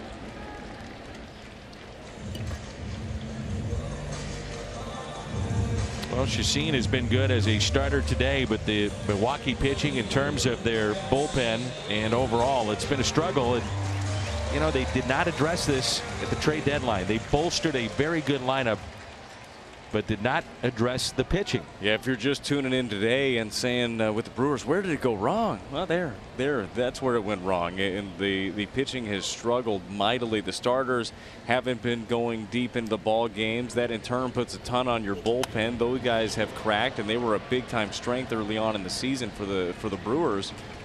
But it's hard when you get that many innings thrust upon you. It's hard to have that continued success. Now the back end of their pen, when they've got Jeffress and Hader, you know, that's a great 1-2 punch. So you start running out of outs if you think about it from a Cardinals perspective. Yeah, for sure. And we haven't seen either one of them, mainly because the Brewers haven't had that lead late in the game. A bit surprised on Friday not seeing the lefty to face Colton Wong in that one, but once again, we're not privy to how guys are feeling, if there's any issues down there. Greg Garcia with a base hit to right. Saw that shot of Phil Malika, and fans may wonder about the television crews that work baseball. They'll work hockey and basketball. They work year-round. Men and women of our crew, and they do such a remarkable job day in and day out. We can't thank them enough.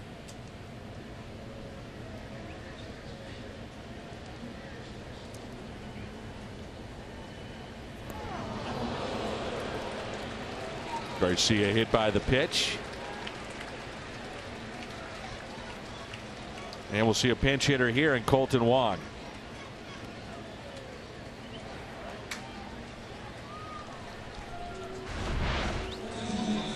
Well, you see Chacin right here missing his spot wildly, catches him right on the back of the calf.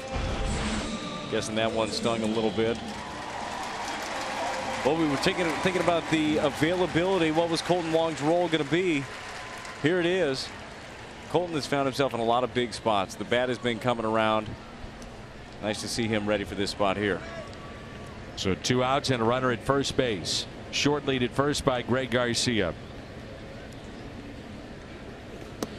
And a ball to Colton Wong. Wong primarily has been an everyday player here in the last couple of months.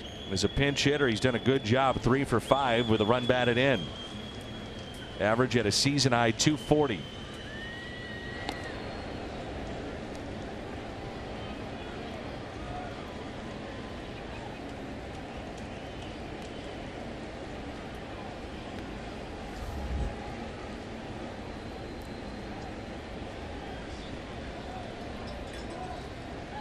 Batting .381 here in the month of August, Colton Wong.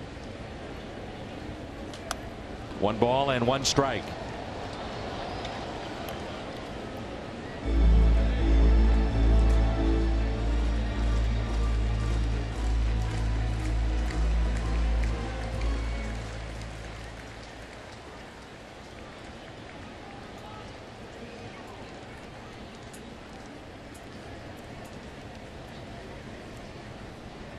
One ball and 1 strike on Colton Wong off the bench today. Chacin is set. And Wong sends one out to left field. That'll carry to Braun, and the catch is made. Cardinals strand a runner. They've got just 2 hits up Jhoulys Chacin through 5, and it's 2-0.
in a home white embroidered jersey courtesy of TD Ameritrade.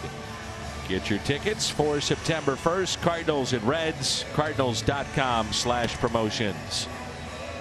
We're in the top of the 6th, and it's 2-0 Milwaukee. Tyson Ross, the new pitcher, in for St. Louis. And Ross, a guy that can cover a lot of innings. He can make a spot start like he did a week ago. Waiver claim for the Cardinals, and a good one for St. Louis. I think so too. The Cardinals have a lot of guys in the bullpen already, a lot of young guys that can eat up some innings, but it's nice to have the veteran out there that you can go to, and he's looking to turn things around. He had a very strong start to the season. It was just the last month and a half for him that had been rocky. Came in, did a great job, 3 1/3 in relief of Weaver against the Nationals on the 16th. 3 1/3, didn't give up an earned run. Been a good guy to go to. So he's got Ryan Braun to start the inning. First pitch taken for a ball. Braun here, then Kratz and Arcia. 0 for 2. He's flied to left and also grounded out to third.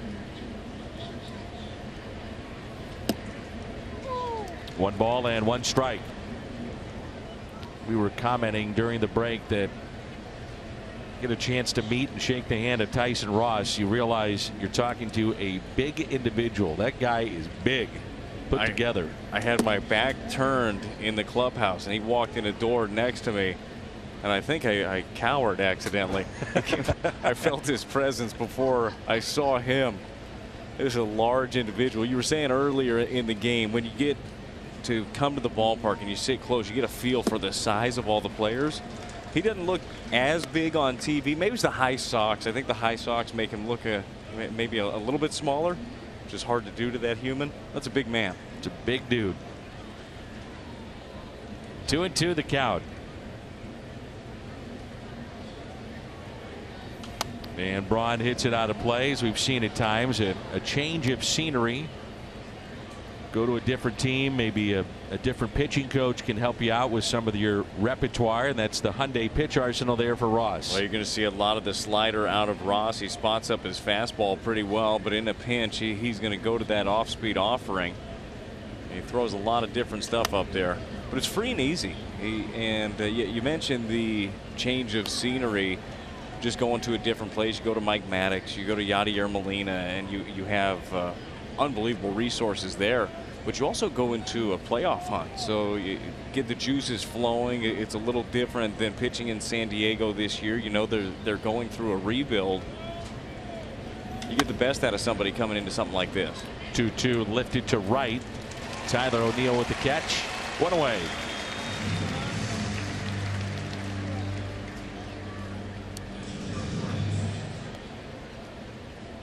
And it brings in Eric Kratz, who is 1 for 2.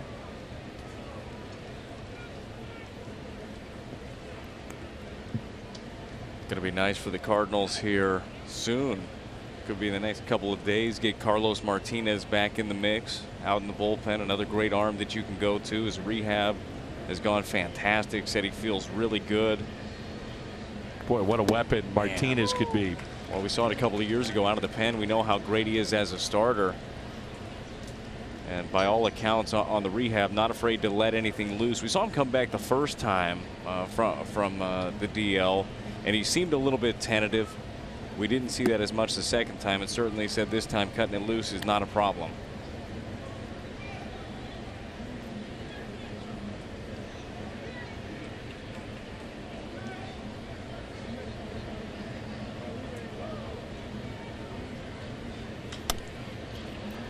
Center field, Bader. Out number 2.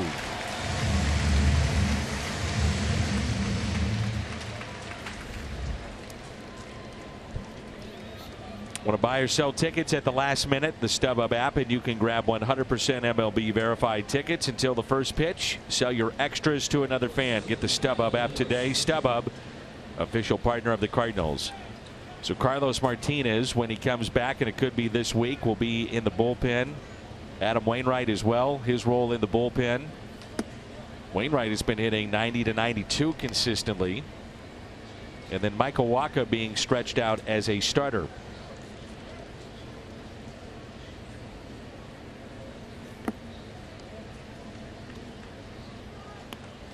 Talk about some late season additions. That's pretty good. Being able to add those names into the fold. Everybody's throwing the ball so well here recently. Going to be some tough decisions to be made. Obviously it gets a lot easier come September when rosters expand. Good inning for Ross. That's popped up, and a quick inning too. First 1, 2, 3 by Cardinals pitcher today. See if the offense can't pick it up. It's 2-0.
What have you seen out of Jolie Chassin today? Well, I'll tell you what, he's done a very good job of just keeping the ball out of the danger zone. He used his slider very, very well. He's getting a lot of weak contact. We saw him his last time out, 7 strong innings against the Cubs. He's picked up right where he left off. And that sinker of his, it's filthy. When he stays on top of it, it falls off the table. 5 innings so far, only 2 hits. Hasn't walked anybody, and the Cardinals have been tough to just get anything at all going against Chassin. So the top of the lineup for St. Louis. Carpenter 0 for 2 today. Then Molina and O'Neill.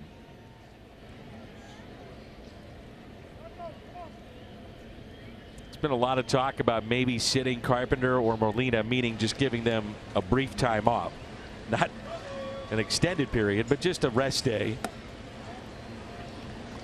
Gone 2 for their last 37 since Monday combined. Yeah, and I think it's one of those things we were joking around earlier. Mike Schilt, I think, gets asked on a daily basis, hey, when's Yachty going to get a day off? And it's the same thing. I'm pretty sure that it's almost an eye contact thing at this point. The look, you good? The look back, yes, I'm fine. He talked about the open lines of communication there that he has with Yadier Molina. I'm sure the same is true with Matt Carpenter. But when you have your guys that are the heart and soul of this ball club that have been doing it for you all year, and they say, hey, Skip, I'm good to go. I feel fine. I'm great. Well, you roll with them. Molina is the kind of guy that will get up early in the morning, goes to the gym, works out, may go home, rest just a bit, then gets to the ballpark early, looking at video, scouting, then going through the regular routine of every other player. Well, success like he's had, it doesn't just happen.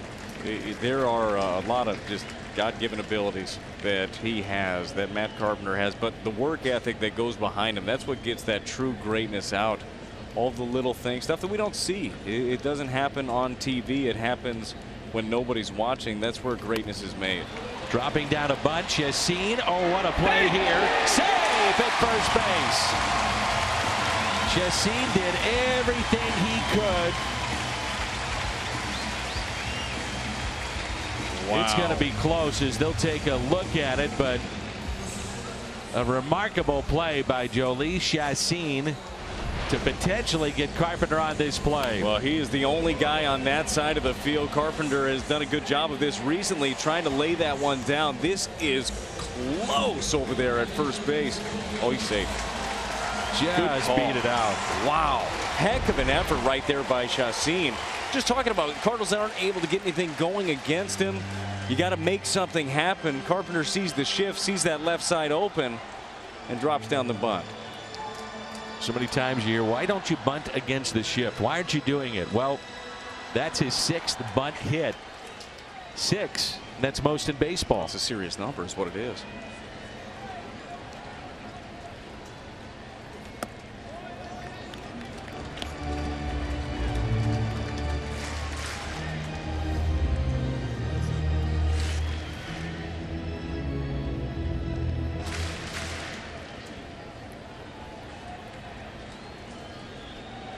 Here's a 1-0 pitch to Yadier Molina. Carpenter running, the hit and run on, and Molina sends it into right field. Had a feeling they may do it with this combination. A bunt base hit, snapped an 0 for 18 for Carpenter. And here's Tyler O'Neill. Now he's seen a bunch of pitches, and he's just missed a couple of times from sending one onto the street. He's had 9 pitches in each plate appearance. Yeah, his last one, he ended up popping up to short, but he hit it a mile high. Like you said, just missed it just off of it. It's a good slider right there by Chassin, but we've seen a couple of times, and even the one that he popped up on last time, that he'll back up that breaking ball. He will make some mistakes. 3rd time around. He's been very efficient so far, but he still is just one mistake away from a tie ball game. 0-2.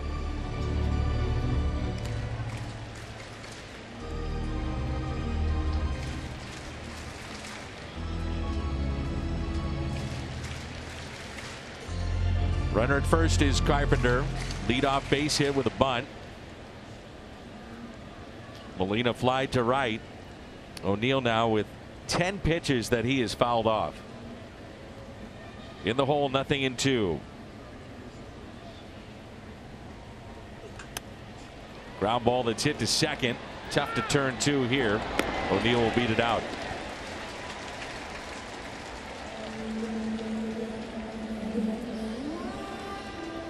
Brings in Marcell Ozuna. At Busch Stadium this year, a .308 average. Hit his 11th home run last night. Driven at 40, the .824 OPS. Good numbers at home for Marcell Ozuna. 0 for 2. He struck out and also grounded out to short. The tying run at home plate.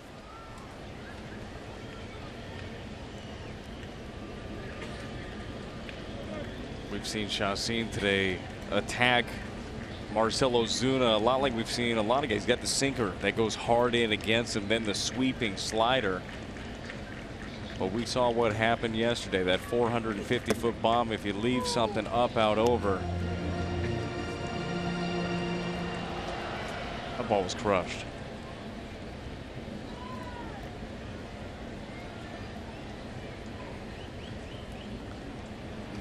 Outfield very deep for Ozuna.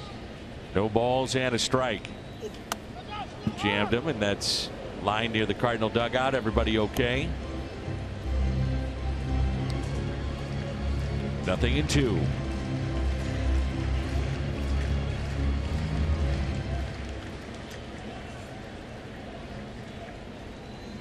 He got him there with the sinking two-seam fastball in on his hands. We've seen him wipe him out with the slider. Got to be really aware of that slider down the way here. 0-2, hit up the middle, base hit. O'Neill to third, and the go-ahead run comes to the plate. Good piece of hitting on an 0-2. Tried to sneak a fastball by Marcell Ozuna right there, and maybe thinking along with Ozuna, expecting a slider, but he leaves a heater right down the middle. Marcell just pulls the hands in, gets the barrel on it, and keeps it rolling here for the Cardinals. His hands are incredibly quick. They are tough quick to sneak that fastball by him. And now runners at the corners. The batter, Paul DeYoung. He's popped out to third. He is struck out. He had 13 runs batted in his last 11 games. Trying to add to that here. Outfield straightaway and deep. Strike one. Seen a steady diet of those sliders. Yeah, that is his go-to right there. We've seen Paul DeYoung though do a way better job of, first of all, evaluating the pitch off the plate. That one actually a tad bit off. Does get the call by the home plate umpire Ramon De Jesus, but he does a good job of laying off that slider away or fouling it off. Hits it the other way, but foul.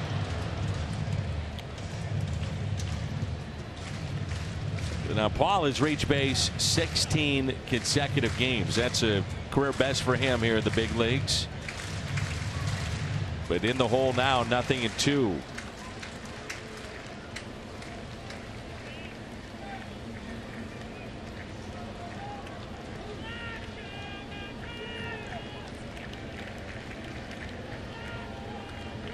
The 0-2 pitch.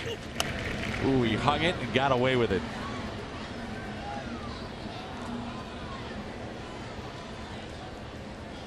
Pitch count right now at 81. Chacin, his spot in the Brewers lineup coming up first in the 7th. And Jeremy Jeffress is up and throwing right now in the pen of Milwaukee. So you might see multiple innings out of either Jeffress or Hader today. Yeah, they have limited options at that back end of the bullpen that they really trust. Might be a little mix and match in between those two. I think Craig Counsell is saying we've got to get a win here, salvage one game this series, and roll the dice maybe with his two best out there. Those have been the guys in the winning games. A little bit different though if it's 3-2. 0-2 pitch. Got him. Strikeout of DeYoung.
MLB moments happen. Budweiser will be there. By Ford, going further so you can. And by Barnes Jewish Hospital and Washington University. Physicians, national leaders in medicine. Eric Thames will lead it off, and that'll be it for Chacin. So you may just get multiple innings out of Jeffress and Hader.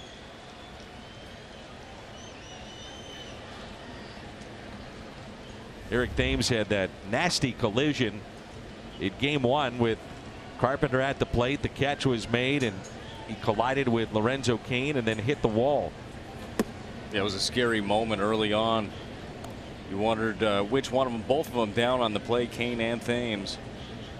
Thames ended up coming out of it later. Michaelis ended up punching him out yesterday big in the 6th inning. Michaelis with the demonstrative fist pump, pumped up about it.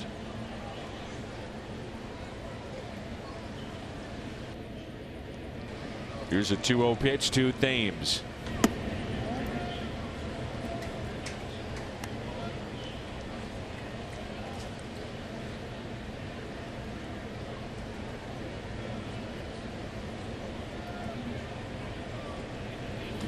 And there's a strike, 3-1.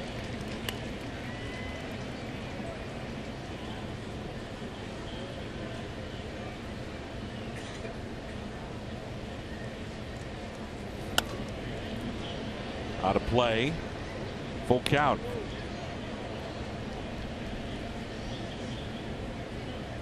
Good job by Ross, just getting right back into this count. 3-2 here.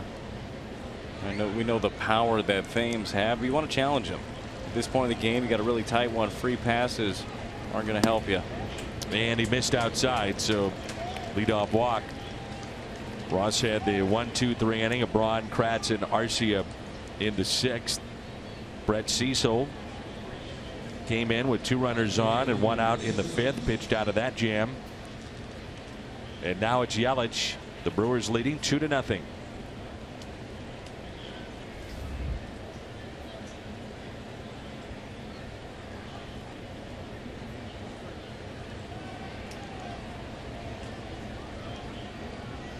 Cardinals have turned a double play today. That was with Cain at the plate back in the 1st inning. Chacin a scoreless streak now of 13 innings. 5th scoreless start of the season. First time against the Cardinals in which he did not allow 2 or more runs.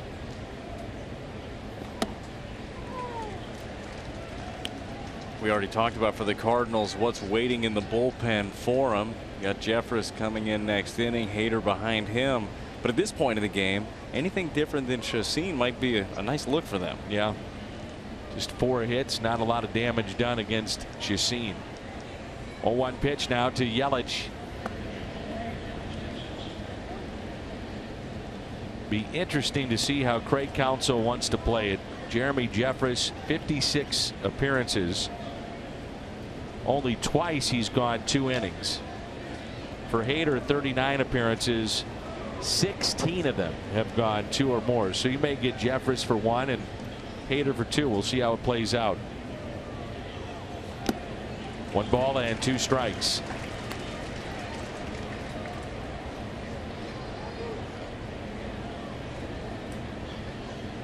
Craig Counsell had a much different view of most of the ball game yesterday. Ended up getting ran early on in that one. Upset about Cain got hit.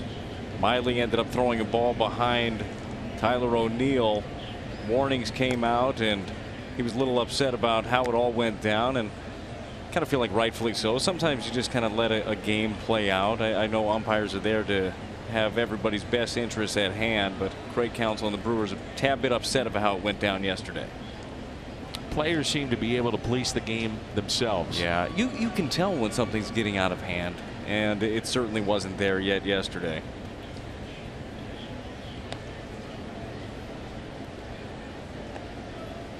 One ball and 2 strikes. Yelich a single, blue base hit to left, grounded out to second and walked.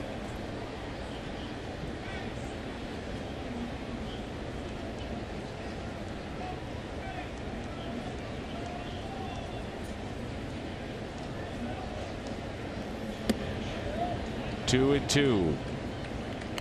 Cubs and Pirates tied at 1-1. That's in the top of the 9th. We'll keep an eye on that score. Cardinals start playing just 4 back of Chicago in the Central. The way the Cardinals have been playing here recently, that seems it looks at least incredibly attainable. No doubt.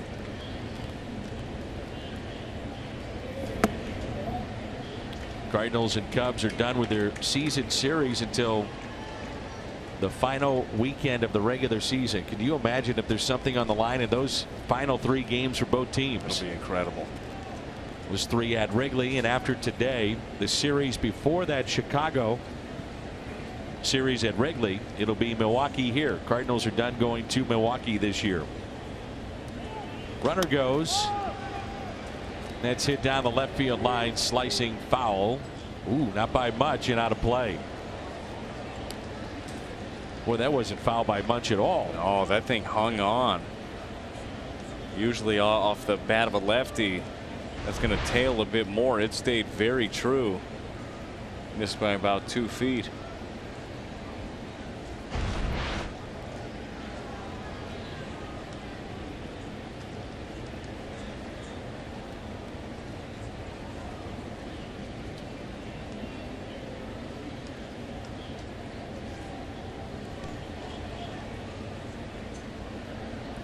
Three and 2 the count. Runner goes again, and it's a double play. Caught by Garcia. The top of his jump.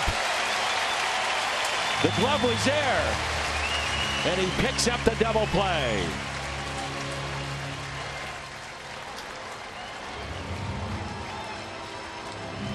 This ball is hit on the screws, and Garcia does a great job getting up, getting it. Left over the middle. Athletic play, nice throw. And once again, a momentum shifter. Get things going again.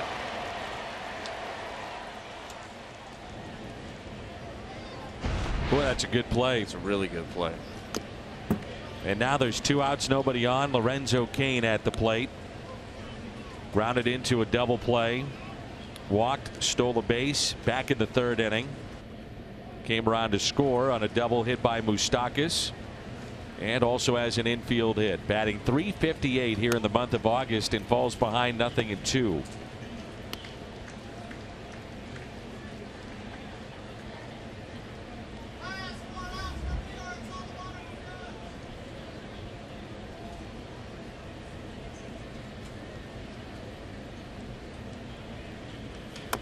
Got him to reach for it. Back to Ross. Well, Greg Garcia, one of the top defensive plays of the day. Momentum shifter. We're about to find out.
Now 57. And our Chevy call to the bullpen. Well, I hadn't seen him the first couple of games in this series, which is a good thing. It means they didn't have the lead, but he's having a fantastic year. You see all the numbers there. All-star this season. has been very effective against both lefties and righties. And he's a bulldog out there. He's one of those guys, grips it, rips it, always looks like he's just grimacing out there. And when he's not pitching against your team, he's fun to watch. Good point. Last pitched Wednesday, Gateway Honda home run inning. Cardinals hit a home run. The Gateway Honda dealers donate $1,000 to the Make-A-Wish Foundation of Missouri. A 1.27 ERA. That's third lowest among all major league relievers. This is his third stint with Milwaukee. Spent some time with Texas. Brewers brought him back a couple of different times. To me, that tells you a lot about a guy, how he is as a teammate, as a competitor. When you want to continue to bring him back, sometimes you have to cut ties. Sometimes there's just a deal that makes sense, or you just have to let him go. But if you keep bringing him back, there's something special about him. 19th shutout of the year. 45,334. 4.5334. And the 0-2. Puts it in play slowly towards short. Arcia makes the play. Boy, he's smooth.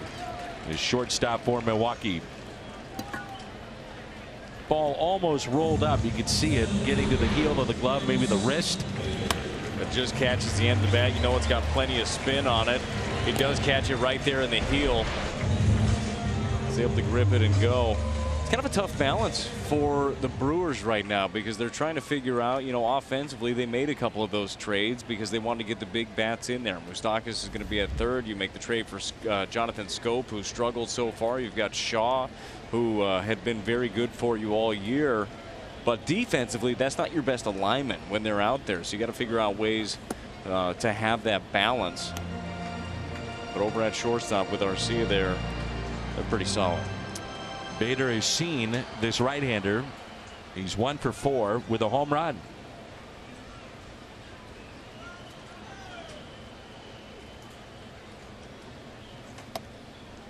One ball and one strike.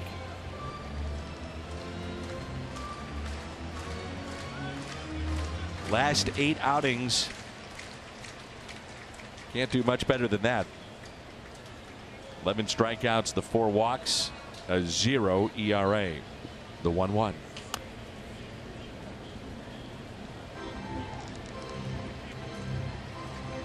Well, Jeffers doesn't waste much time, does he? He comes right at you, whether it be the fastball, the curveball. He'll use the changeup here and there. Very aggressive. A ball and 2 strikes. Harrison Bader, big gap in left center. Got him. So strikeout for Jeffress. He's retired now the first 2. Just a good curveball right here. Starts down middle, ends up under the zone. Coming out of the same arm slot as the fastball, coming right at you. Hard to lay off of.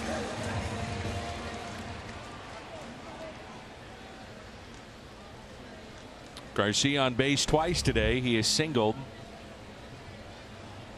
and also hit by a pitch.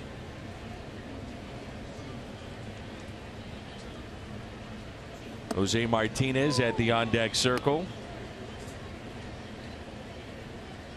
Love to see him come up and have a chance to tie it.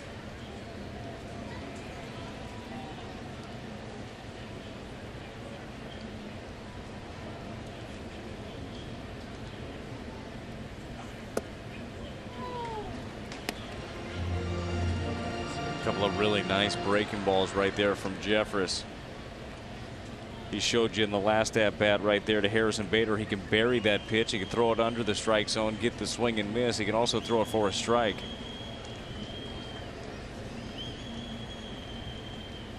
So with 2 outs, time is called. 0-2 the count.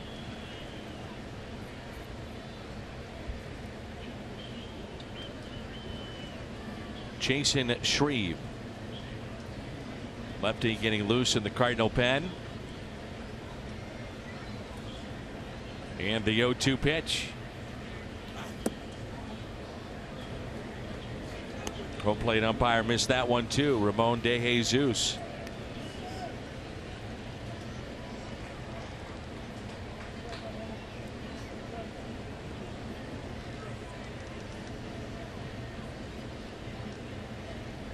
And the 1-2 pitch to Greg Garcia. Fouled back. But Jeffers is throwing hard, nearly triple digits, 98 still this late in the season for a guy that's been used a bunch. Yeah, he looks really good. I just love the fact that he grabs the ball, gets back up there and throws it, pounds the strike zone. Even when he misses, his misses are close. Unless he's trying to set something up.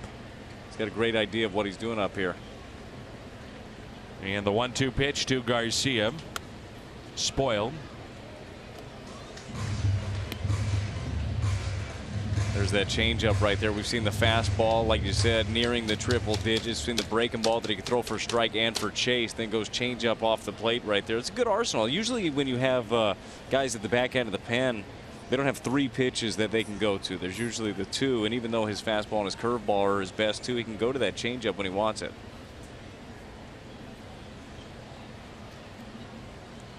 And a ball got out of the Cardinal dugout, so Yelich retrieved that. Should say the Cardinal bullpen. Well, you never know. Could happen either way. It really could. Guys messing around with that baseball in the dugout. They're slippery at times. Here's a 1-2. And again spoiled by Greg Garcia. Jeffers has got that kind of intimidating look to him. I mean, he gets the ball, gets right back on the mound and says, here we go. That's what you want. That's what you want out of your guys. You see the glare in.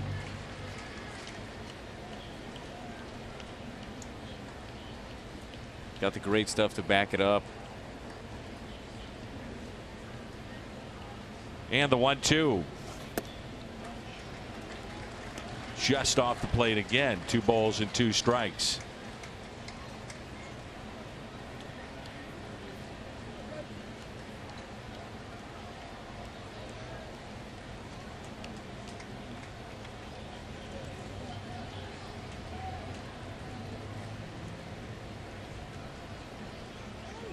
And time called. This will be the 8th pitch coming up in the at bat.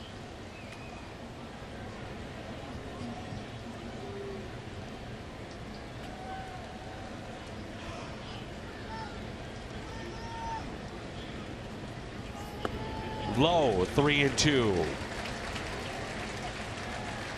Greg Garcia doing a really good job in this at bat, laying off some, fouling off a couple of pitches, making Jeffers work. Made short work of the first couple of guys this inning, making him throw some pitches here.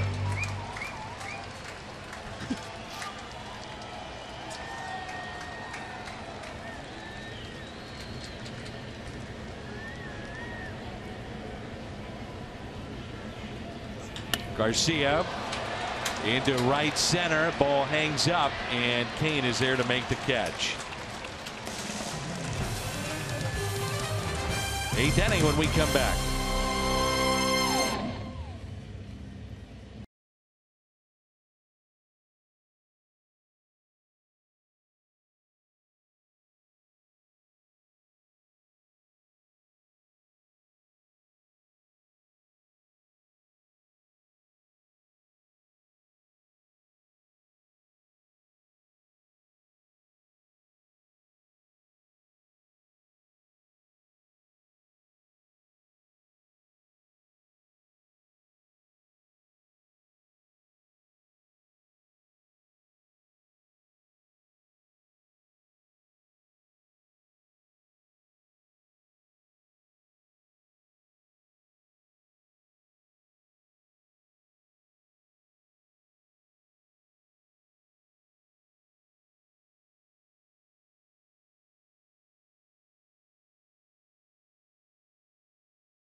Moustakas at the plate that drove in 2, and that's the difference in this game. And here it is, back in the 3rd inning, John Gant. An 0-2 changeup. Yeah. One that he'd want back in this ball game. Trying to go out off the plate away.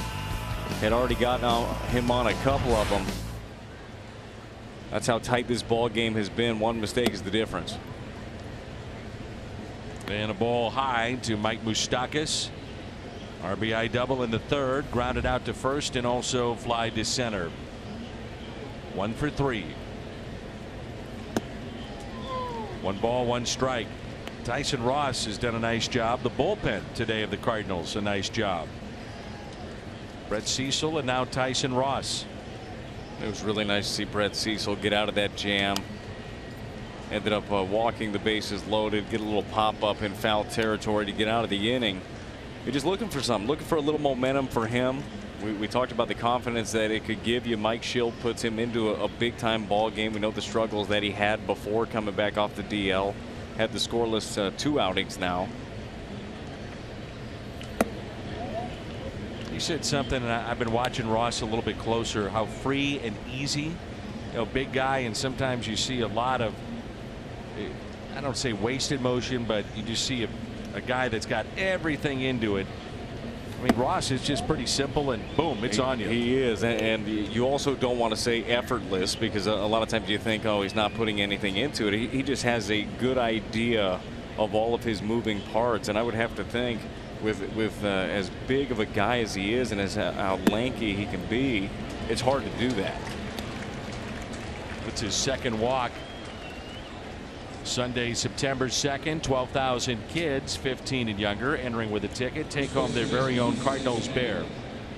And also the Biz Dash is coming up, and the Biz Dash is the biggest office party of the year. If you'd like to find out more, STLBizDash.com. It's brought to you by Fox Sports Midwest.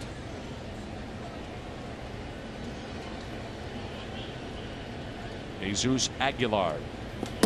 Cardinals have turned 2 double plays today. We saw in game 1 Aguilar reach for that slider, roll over it, get the ground ball. Well, that is Tyson Ross' go-to. He's able to execute that thing away. Falls behind in this one. We throw that slider, get right back into it. There it was, trying to get him to reach. 2 balls and no strikes. Aguilar fly to deep right. Terrific play by O'Neill. Took a hit away back in the 2nd, lined out in the 3rd, intentionally walked back in the 5th.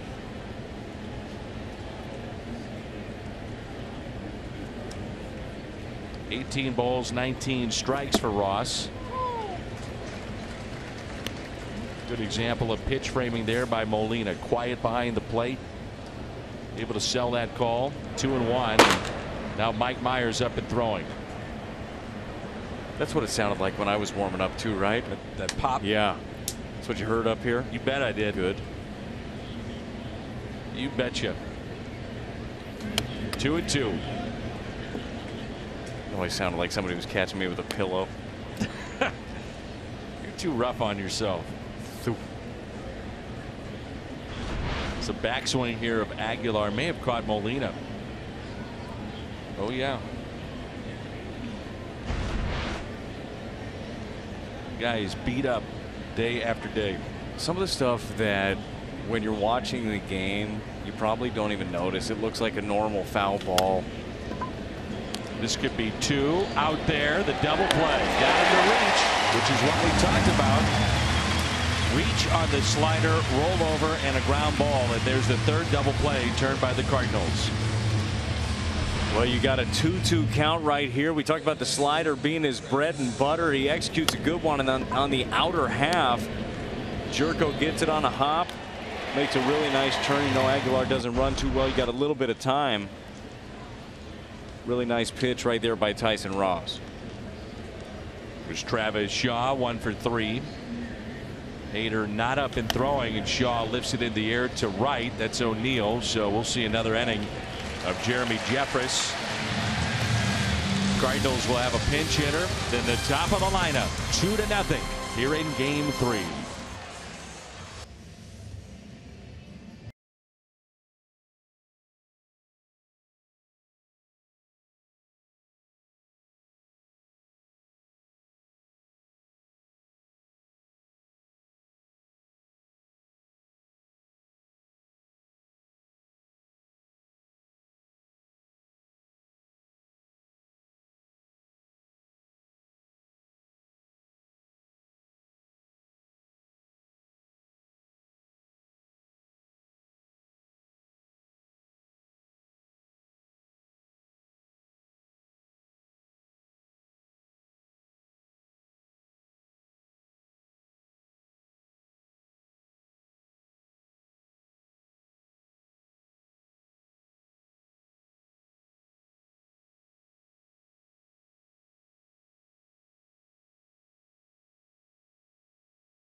Jonathan Scope at second base now for Milwaukee.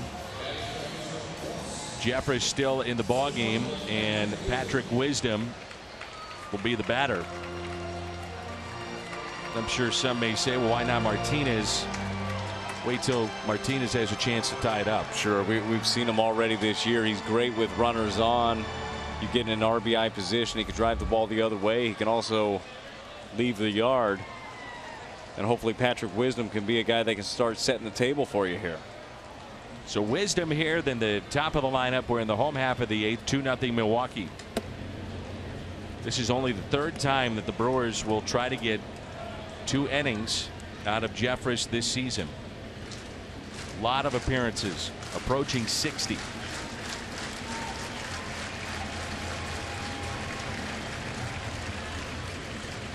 And a 1-0. 2 balls and no strikes.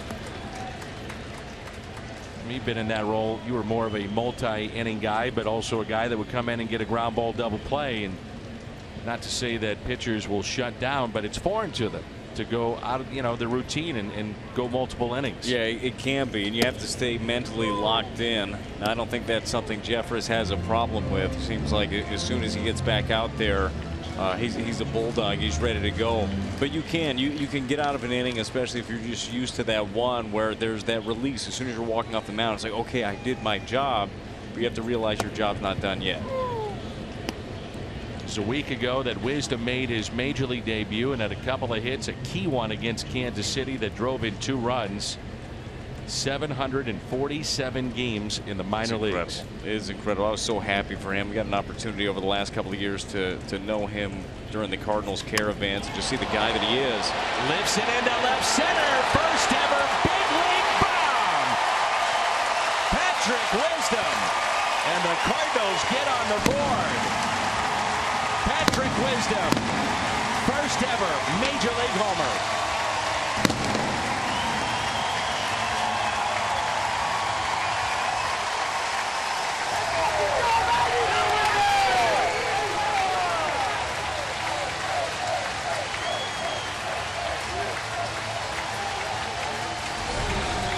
Well, here it is right here. Hanging breaking ball by Jeffress. Doesn't happen often, and Patrick Wisdom puts a swing on it.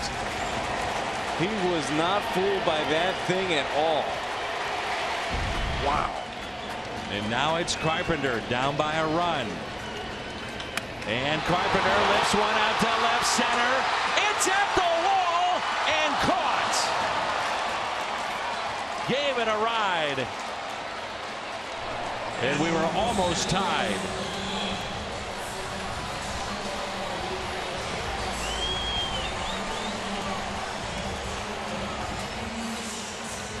The Wisdom home run, the 100th of his professional career, by the way. 99 obviously in the minor leagues.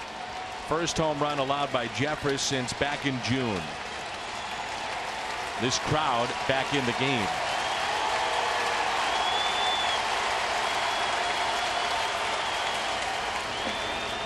Ball 1 to Yadier Molina.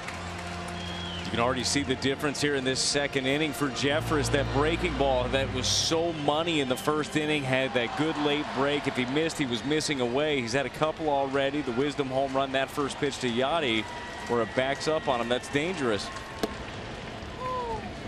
A ball and a strike. Molina hitless today. Fly to center, fly to right, grounded out to short.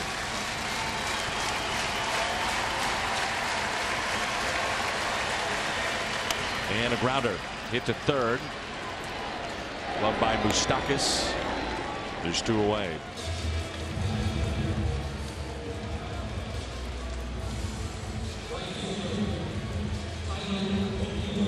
And now Tyler O'Neill. 0 for 3 today.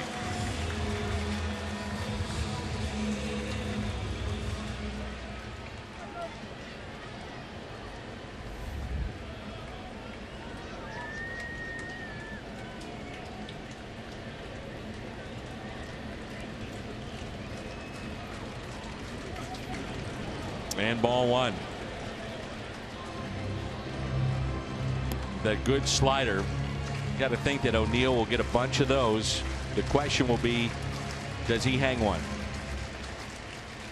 I like that sign right there. Go ahead and put one out on those bleachers.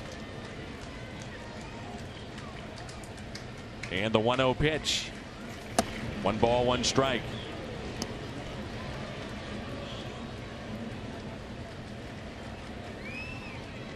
Cardinals 12 straight games with a home run. 4th Cardinals pinch hit homer this year. Patrick Wisdom has made it 2-1. Ooh. And it's 1-2.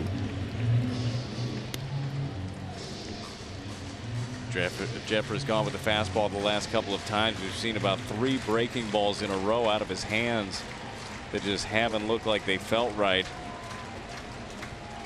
If he is right, the breaking ball would be a good pitch for him here. Hopefully he tries to go to it and leaves another one hanging. Here's a 1-2 pitch to O'Neill. Hit out of play. So Jeffress, the last time he allowed a home run was June 23rd. Ironically enough, against the Cardinals. It was Yadier Molina. Hader begins to throw, the lefty in the pen for Milwaukee. 1 ball and 2 strikes.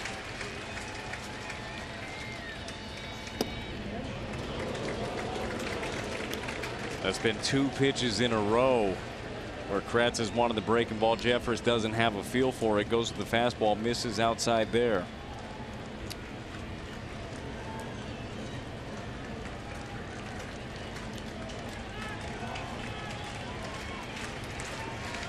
Looks like they're going with the changeup. The 2-2. O'Neill breaks his bat, and it's a foul ball. Not by much. Well, that's a tough play for Moustakas. You've got a couple of pieces of the bat coming at you and the baseball. That thing broke into about 5 different pieces.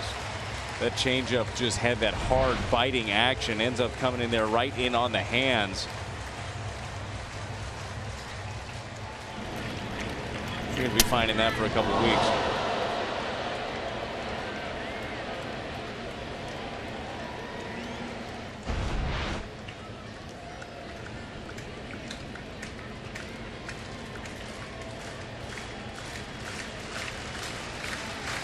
The 28th pitch to O'Neill today. 28 that he's seen. Can he do some damage? A count of 2 balls and 2 strikes. Got him. Patrick Wisdom, some excitement off the bench for St. Louis. First ever big league homer. Nearly 800 minor league games. What a moment. Patrick Wisdom, 2-1.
and his defense.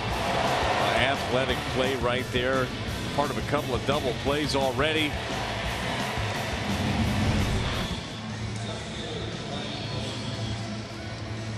Seems like wherever you have Greg Garcia fill in, whether it be second base, short, third, he can pick it at any position for you and get some clutch hits as well. Well, the bullpen has kept the Cardinals in this game. It's now 2-1. St. Louis, by the way, will have Ozuna, DeYoung, and Jerko coming up. It's Braun, Kratz, Arcia for Milwaukee. Hader, the tough lefty, getting loose in the pen for the Brewers, and Mike Myers, the new pitcher for St. Louis. Mike Myers looked very good last night in his scoreless 7th inning. Punched out 2. Got Arcia and Jonathan Scope.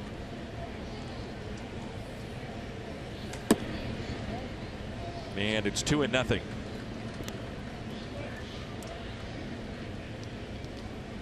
The last 5 games of the homestand, rookie pitchers have combined a combined 1.12 ERA. That sounds familiar, doesn't it? Yes, 1.12. Celebrating 50 years of that this season. It's Flaherty there on the right, John Gant on the left, and Bob Gibson was at the Hall of Fame ceremony yesterday. And a nice chat with Jack Flaherty. Tell you what, you get those two together, watch out. It's a lot of pitching inside. That pitch taken just a bit high and a leadoff walk. Jack Flaherty, everybody's talked about how much of a student of the game he is. We've seen it all on the mound. He's fantastic, but he just continues to try to get better and better, and soaking up some information, some knowledge from Bob Gibson. I can't think of a better teacher. This is 5 times already now that Milwaukee has put their leadoff man on. The Cardinals have turned 3 double plays. Here's Eric Kratz. He's bunting, and it's up the first base line, and a fair ball. You know, Carpenter could let that go, but you're not sure if that continues to roll and it's fair. That's in shallow right. Yeah, it was bunted so hard right there, and you think that it's going to tail that way, but if you are not positive, you can't let it go. You got to try to make a play on it. He looked to second, had no chance right there, ends up getting a sure out. But Kratz, I mean, he barrels this thing up, bunts it hard. It is likely to go foul, but you just don't know. I think it's easy for us to say, well, it looks like it's going to roll foul from that angle, but it's different when you're on the field. Yeah.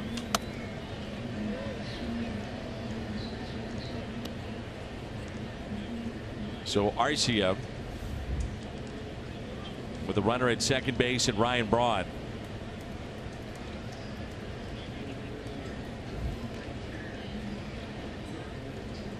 Hernan Perez at the on-deck circle.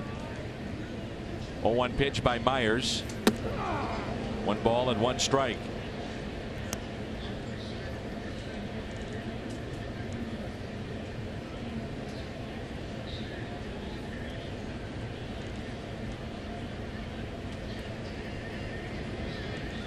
And the 1-1.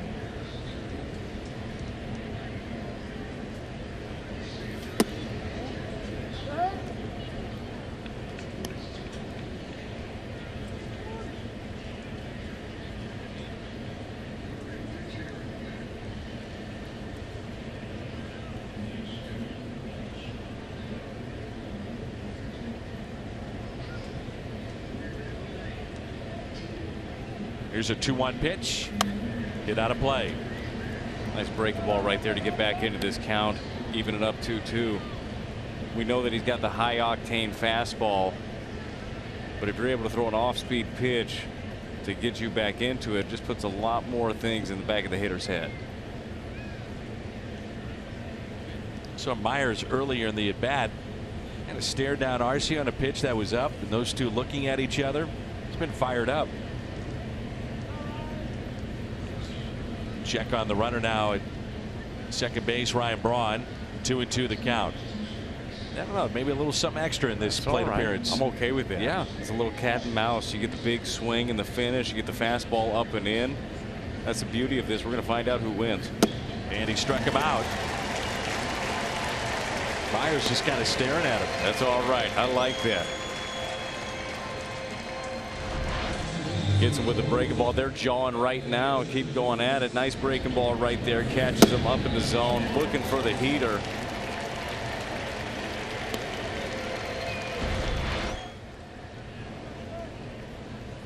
Nothing wrong with a little mean streak.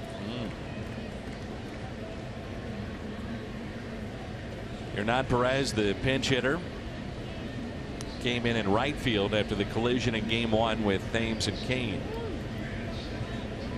Versatile player, can play all over the diamond. As we've talked about, Hader continues to throw and get loose in the pen for Milwaukee.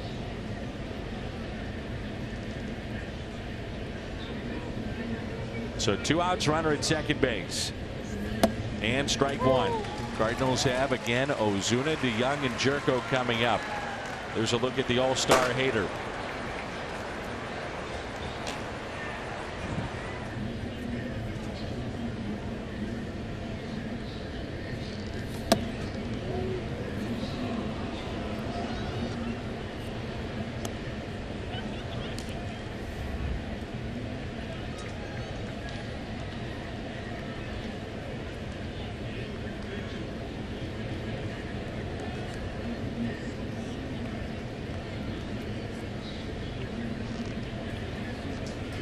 Here's a 1-1 pitch to Hernan Perez. Strike 2. How about that? 98 from Mike Myers, and it's been consistently that way all year. It has. We saw it in spring training. I know you've talked about it quite a bit. He was the most impressive arm out there, maybe until the last day when Jordan Hicks just lit it up against the Nationals and ended up making this ball club. But you know that's in there, and it's not just the fastball. It's the breaking ball we've seen here today as well. And the 1-2 fouled back. You know, Mike Schilt too has not been shy about going to Myers, using him a bunch. High leverage situations. Sometimes the middle of an inning in a matchup that could be tough. Well, the point being, he likes him. Yeah, Mike Schilt will tell you, he'll be the first one to tell you he's earned it. Yeah, he's earned these spots. It's not like he's just throwing guys in there for no reason. He picks up a strikeout in a scoreless top of the 9th. Can the Cardinals come back? 1-run deficit. Big bats coming up.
It's been 8 days since Josh Hader last pitched, so you know he's well rested. However, for creatures that have it, that's a long time, and you got to wonder about, will he be wild? What's the effectiveness going to be like? Yeah, you might there might be a little feeling out process. Well, when you're in a close ball game like this, when you've got just a small lead, there's no time for feeling out. You got to execute early and often, and the Cardinals got to hope that he just leaves something up. That's all it takes at this point. The BJC Healthcare difference maker, the walk-off wins the Cardinals have had, 10, most in all of baseball. Can they make it 11? Strike one on Marcell Ozuna.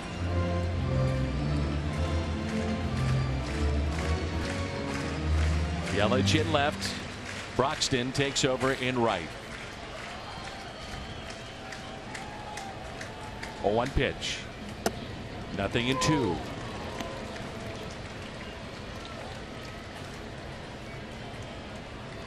.104 strikeouts for this lefty. Leads all of the relief corps in Major League Baseball. And the 0-2. Strikeout of Ozuna. What's interesting is that as the season has gone on, and here in the second half, his strikeout rate has dropped considerably. Prior to the All-Star break, 68%, and now it's 44. Still pretty good. Oh boy, still pretty good. That's an obscene amount of strikeouts on the year for Hader. He does hide the ball really well, and maybe when you see him a couple of times, you're able to foul some stuff off, put a little something in play. But he has been very, very good. And strike one on Paul DeYoung. A fastball and a very good slider. A lot like we were talking about Jeffress. He comes right at you. There's no toying. He's not trying to work the corners. He's going to come right at you and then go to work after that. The 0-1 pitch to the Cardinals shortstop DeYoung. Nothing in 2. 0 for 3 today with a pair of strikeouts.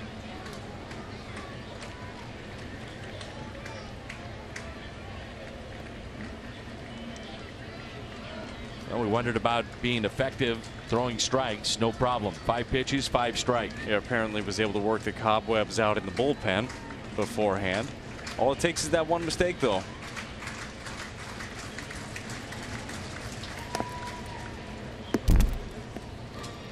When he gets 2 strikes on the hitter, it's all but over. Opponent's average is 0.36. Well, something had to happen. They haven't averaged at all. You know, so that 0.36, there was something good. You know what I'm saying? That something good could happen here. Very good fastball hitter on deck in Jed Jerko. Let's see what DeYoung can do. The 0-2 pitch again. Struck him out.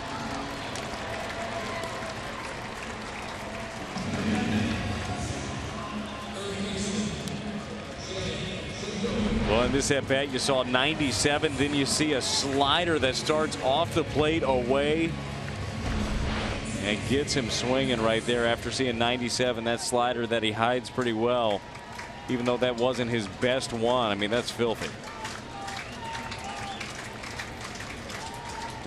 Cardinals down by a run. And ball 1 to Jed Jerko. Cardinals have been out hit 6-5 in the ball game.